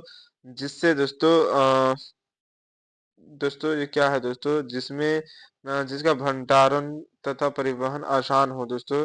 ये भी नहीं हो सकता है दोस्तों। जिससे ये सभी गुण हो दोस्तों। हाँ इसमें दोस्तों यह सभी गुण होगा अगर अगर दोस्तों जो सरल से सुलभ हो सके दोस्तों, और जो प्रति एकांक आयतन अथवा दोस्तों प्रति एकांक द्रव्यमान से अधिक कार्य करे। यानी कि इनमें से सभी होगा दोस्तों इसका राइट आंसर। ठीक है ना? ऑप्शन नंबर डी सही हो जाएगा। ठीक है ना दोस्तों? यानी इनमें सभी गुण होनी चाहिए। चलिए आगे बढ़ते हैं दोस्तों। तीसरा नंबर सवाल कह रहा है अपना क्या दोस्तों कि डीजल का उपयोग होता है। दोस्तों डीजल का उपयोग कहाँ होता है दोस्तों? तो भारी वाहनों में होता है, ये सही है दोस्तों। रेल इंजनों में होता है, ये भी सही है। विद्युत उत्पादन में होता है, ये भी सही है। यानी कि इसका राइट आंसर डी हो जाएगा। क्या हुआ दोस्तों? डी इज राइट आंसर हो जाएगा। चलिए आगे बढ़ते हैं भैया। अगला सवाल क्या कह रहा है कि गर्म जल प्राप्त करने के लिए दोस्तों हम सौर ऊर्जा तापक का उपयोग दोस्तों किस दिन नहीं कर सकते हैं? दोस्तों यह क्वेश्चन 2020 में पूछा गया है दोस्तों। कब नहीं कर सकते हैं दोस्तों? तो बादलों के दिन हम लोग नहीं कर सकते हैं। ठीक है ना दोस्तों? क्या कहा गया क्वेश्चन की गर्म जल प्राप्त करने के लिए दोस्तों हम सौर ऊर्जा सौर जल ताप दोस्तों सौर सौर्य कहने का मतलब क्या हुआ? जो ऊर्जा से प्राप्त हो दोस्तों। तो अगर जिस दिन ऊर्जा नहीं हो दोस्तों, जिस दिन धूप नहीं हो, उस दिन तो हम इसका उपयोग नहीं कर सकते हैं दोस्तों। ठीक है ना? चलिए आगे बढ़ते हैं दोस्तों। दोस्तों अगला सवाल है दोस्तों कि जल विद्युत संयंत्र किस ऊर्जा को दोस्तों विद्युत ऊर्जा में रूपांतरित करता है दोस्तों? तो ऑप्शन नंबर डी हो जाएगा। क्या हो दोस्तों? स्थितिज ऊर्जा में। ठीक है ना दोस्तों? स्थितिज ऊर्जा में। ठीक। आगे बढ़ते हैं दोस्तों। छठा नंबर सवाल कह रहा है दोस्तों कि जीवाश्म ईंधन क्या दोस्तों जीवाश्म ईंधन की ऊर्जा का वास्तविक स्रोत है? तो दोस्तों जीवाश्म ईंधन का क्या दोस्तों जीवाश्म ईंधन की ऊर्जा का वास्तविक स्रोत सूर्य है। कौन है दोस्तों? सूर्य है। ठीक है ना? चलिए आगे बढ़ते हैं। अगला सवाल है दोस्तों 7 नंबर की पवन विद्युत जनित्र में क्या दोस्तों पवन की चाल कम से कम कितनी होनी चाहिए? दोस्तों तो कम से कम चाल 50 सॉरी 50 नहीं 15 किलोमीटर घंटा होना चाहिए। ठीक है ना दोस्तों? चलिए आगे बढ़ते हैं। दोस्तों अगला सवाल की तरफ चलते हैं दोस्तों। अगला सवाल कह रहा है दोस्तों कि जीव द्रव्यमान ऊर्जा का दोस्तों उदाहरण निम्नलिखित में से कौन नहीं है? दोस्तों पेट्रोलियम है होगा, बायोगैस होगा, नाभिकीय ऊर्जा दोस्तों नहीं होगा। ठीक है ना? सी इज राइट आंसर हो जाएगा। चलिए आगे बढ़ते हैं दोस्तों अगले सवाल की तरफ। दोस्तों अपना अगला सवाल कह रहा है कि निम्नलिखित में से कौन बायोगैस दोस्तों बायोगैस ईंधन का स्रोत नहीं है दोस्तों। तो लकड़ी ईंधन का स्रोत है, गोबर गैस ईंधन का स्रोत है, कोयला ईंधन का स्रोत है, लेकिन नाभिकीय ऊर्जा ईंधन का स्रोत नहीं है दोस्तों, इसलिए सी इसका राइट आंसर हो जाएगा। चलिए आगे बढ़ते हैं अगले सवाल की तरफ दोस्तों। दोस्तों यहाँ पर अगला सवाल कह रहा है कि जीवाश्म ईंधन का उदाहरण है। दोस्तों जीवाश्म ईंधन का उदाहरण कौन है दोस्तों? तो पेट्रोलियम है दोस्तों, कोयला है, यानी कि सी इज राइट आंसर हो जाएगा, ए बी दोनों, ठीक है ना। चलिए आगे बढ़ते हैं। 11 नंबर सवाल कह रहा है दोस्तों कि निम्नलिखित में से कौन जीवाश्म ईंधन नहीं है? दोस्तों तो पेट्रोलियम जीवाश्म ईंधन है, प्राकृतिक गैस जीवाश्म ईंधन है दोस्तों, कोयला जीवाश्म ईंधन है, लेकिन बायोगैस दोस्तों जीवाश्म ईंधन नहीं है, यानी इसका राइट आंसर ये हो जाएगा। चलिए दोस्तों आगे बढ़ते हैं। दोस्तों 11 नंबर के बाद दोस्तों 12 नंबर का सवाल है दोस्तों, क्या ये सौर सेल और दोस्तों सौर ऊर्जा को क्या है तो रूपांतरित दोस्तों करते हैं किसमें दोस्तों? तो विद्युत ऊर्जा में रूपांतरित करते हैं, ठीक है ना। चलिए आगे बढ़ते हैं दोस्तों, अगले सवाल की तरफ चलते हैं। अगला सवाल है दोस्तों 13 नंबर की, खिलौना में किस क्या दोस्तों खिलौना में किस सेल का उपयोग किया जाता है? तो दोस्तों खिलौना में दोस्तों सूखा सेल का उपयोग किया जाता है, किसका दोस्तों? सूखा सेल का उपयोग किया जाता है किसमें? तो खिलौना में, ठीक है ना। आप लोग इस चीज को ध्यान में रखिएगा। दोस्तों अगला सवाल है कि निम्न में से कौन सा ऊर्जा स्रोत और ऊर्जा के क्या दोस्तों व्युत्पन्न नहीं है? दोस्तों भूतापीय ऊर्जा यह तो दोस्तों व्युत्पन्न है, और पवन ऊर्जा भी व्युत्पन्न है, जब मात्रा दोस्तों उत्पन्न है, लेकिन दोस्तों नाभिकीय ऊर्जा उत्पन्न नहीं है, व्युत्पन्न नहीं है, यानी कि सी इसका सही जवाब हो जाएगा। दोस्तों अगला सवाल की तरफ चलते हैं। अगला सवाल कह रहा है दोस्तों, नेक्स्ट क्वेश्चन है कि निम्न में से किस धातु से सोलर सेल क्या दोस्तों बना होता है? दोस्तों सोलर सेल किसका बना होता है दोस्तों? तो सिलिकॉन का बना होता है, किसका दोस्तों? सिलिकॉन का, ठीक है ना। डी इसका सही जवाब हो जाएगा। चलिए दोस्तों आगे बढ़ते हैं, अगले सवाल की तरफ बढ़ते हैं दोस्तों। अगला सवाल है 16 नंबर की, कौन सा परंपरागत ऊर्जा स्रोत है? ठीक है ना। दोस्तों परंपरागत ऊर्जा स्रोत कौन है दोस्तों? तो जैव मात्रा, यानी कि बायोमास, ठीक है ना दोस्तों। चलिए दोस्तों अगले क्वेश्चन की तरफ चलते हैं। 17 नंबर क्वेश्चन कह रहा है कि सौर कुकर के लिए दोस्तों कौन सा दर्पण सर्वाधिक उपयुक्त है? यानी कि सौर कुकर के लिए कौन सा दर्पण का सबसे ज्यादा उपयोग किया जाता है? तो अवतल दर्पण का, किसका दोस्तों? अवतल दर्पण का, ठीक है ना। अवतल दर्पण से दोस्तों खाना भी बन जाता है सौर कुकर पर। दोस्तों अगला सवाल है दोस्तों, क्या सवाल है दोस्तों कि नरौरा नाभिकीय विद्युत संयंत्र किस राज्य में स्थित है? दोस्तों नरौरा नाभिकीय विद्युत संयंत्र जो है वह उत्तर प्रदेश में, कहा दोस्तों? यूपी में स्थित है, उत्तर प्रदेश में स्थित है, ठीक है ना। चलिए आगे बढ़ते हैं।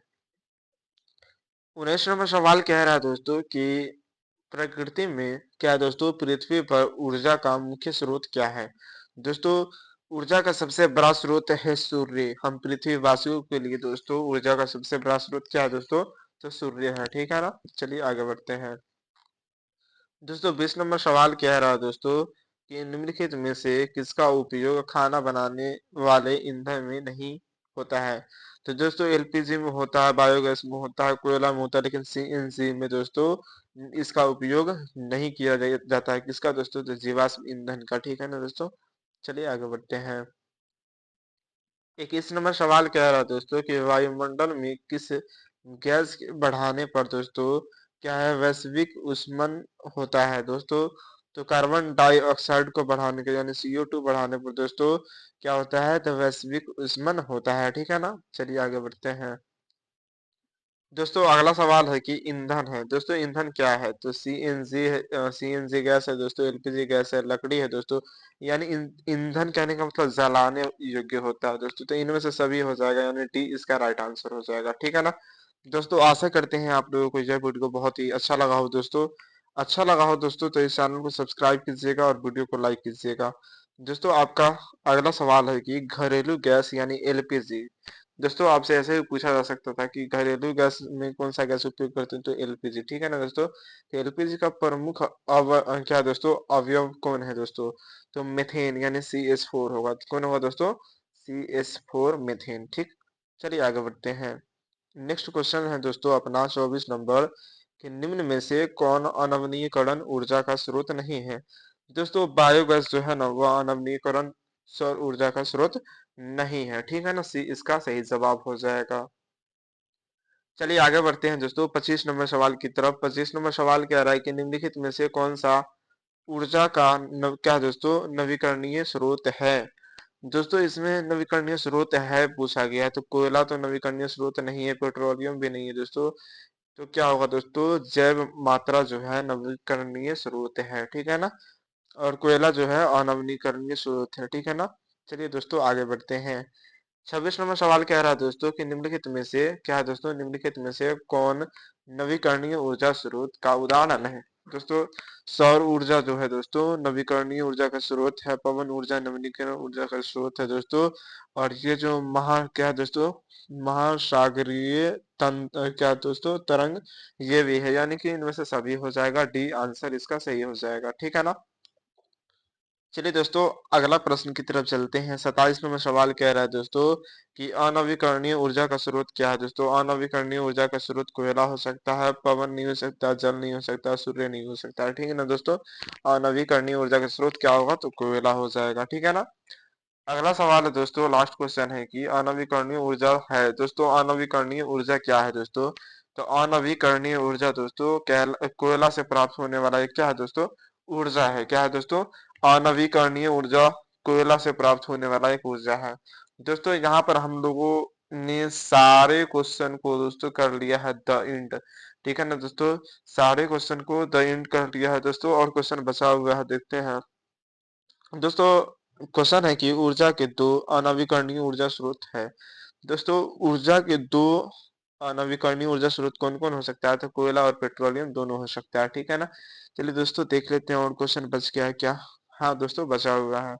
अगला सवाल है दोस्तों कि बाघ उपभोक्ता क्या है दोस्तों। तो बाघ उपभोक्ता क्या है दोस्तों, तो तृतीयक दोस्तों, तृतीयक पोष स्तर का। ठीक है ना दोस्तों, तृतीयक पोष स्तर, पोषी स्तर का है। ठीक है। आगे बढ़ते हैं दोस्तों। दोस्तों अगला सवाल है अपना क्या है दोस्तों, अगला सवाल कह रहा है दोस्तों कि पारिस्थितिक तंत्र में ऊर्जा का प्रवाह होता है। दोस्तों पारिस्थितिक तंत्र में ऊर्जा का प्रभाव कहाँ होता है दोस्तों, तो एक दिशा में होता है। कहाँ होता है दोस्तों, एक दिशा में होता है, ये इसका राइट आंसर हो जाएगा। चलिए दोस्तों आगे बढ़ते हैं। दोस्तों अगला प्रश्न कह रहा है दोस्तों कि अपघटक का उदाहरण है। दोस्तों अपघटक का उदाहरण कौन है दोस्तों, तो कवक है। कौन है दोस्तों, कवक भी इसका राइट आंसर हो जाएगा। चलिए आगे बढ़ते हैं नेक्स्ट प्रश्न की तरफ। दोस्तों अपना अगला सवाल है दोस्तों कि निम्नलिखित में से कौन पर्यावरण का हिस्सा है दोस्तों। तो दोस्तों वायुमंडल, जलमंडल और क्या दोस्तों स्थल मंडल, तीनों जो है ना दोस्तों, वह क्या है दोस्तों, तो पर्यावरण का हिस्सा है, यानी इसका राइट आंसर डी हो जाएगा। ठीक है ना। आगे बढ़ते हैं दोस्तों। दोस्तों अपना अगला सवाल है कि ओजोन का क्या दोस्तों आणविक सूत्र है। दोस्तों ओजोन का आणविक सूत्र O3 होता है। क्या होता है दोस्तों, O3 होता है। ठीक है ना। चलिए आगे बढ़ते हैं दोस्तों। अगला सवाल है आपके सामने में दोस्तों कि निम्नलिखित में से कौन एक जैव अनवीकरणीय पदार्थ है। दोस्तों पदार्थ पूछा गया है दोस्तों, तो DDT होता है ना दोस्तों, जो मिट्टी तेल जिसको बोले जाते हैं, वो दोस्तों होते हैं, कौन होते हैं दोस्तों, तो अनवीकरणीय ऊर्जा होते हैं। ठीक है ना। चलिए दोस्तों अगला सवाल की तरफ देखते हैं। दोस्तों 38 नंबर सवाल कह रहा है दोस्तों कि जैव आवर्धन क्या दोस्तों प्रदर्शित करने वाला रसायन है दोस्तों। तो DDT होगा इसका राइट आंसर। कौन होगा दोस्तों, DDT होगा। ठीक है ना। चलिए आगे बढ़ते हैं दोस्तों। दोस्तों अगला सवाल है दोस्तों, लास्ट सवाल है कि वायुमंडल में CO2 का प्रतिशत क्या होता है। दोस्तों वायुमंडल में CO2 का प्रतिशत 0.03% होता है। कितना होता है दोस्तों, 0.03% होता है। दोस्तों यह सवाल आपके एग्जाम में बार बार पूछा जाता है। दोस्तों यहाँ पर हम लोग फिजिक्स का पूरा दोस्तों फिजिक्स क्या कर दिए, खल्लास कर दिए, खत्म कर दी है दोस्तों। दोस्तों जितना हो सकता था उतना हम लोगों ने यहाँ पर दोस्तों एक वीडियो में कवर करने के प्रयास किया। दोस्तों आज फिजिक्स का सारा चैप्टर दोस्तों क्लोज हो गया, यानी खत्म कर दिया दोस्तों। जितना ऑब्जेक्टिव था सबको खल्लास कर दिए, खत्म कर दिया। ठीक है ना दोस्तों। आशा करते हैं दोस्तों आप लोगों को समझ में आया होगा यह वीडियो। समझ में आया होगा दोस्तों, तो वीडियो को लाइक कर दीजिएगा और चैनल को सब्सक्राइब करके अपने दोस्तों के साथ शेयर कर दीजिएगा। दोस्तों ऐसे ही वीडियो देखने के लिए हमारे इस चैनल पे बने रहिए दोस्तों, और जाकर के प्लेलिस्ट में सारा वीडियो को कवर कर लीजिए दोस्तों, वहां पर सारा वीडियो को कवर करवाया गया है। तो फिर मिलते हैं दोस्तों नेक्स्ट वीडियो में दोस्तों, इसी अंदाज में मिलते हैं। तब तक के लिए बाय। क्लास 10th की तैयारी आप लोग बहुत ही बेहतरीन तरीके से कीजिए। तब तक के लिए बाय, धन्यवाद।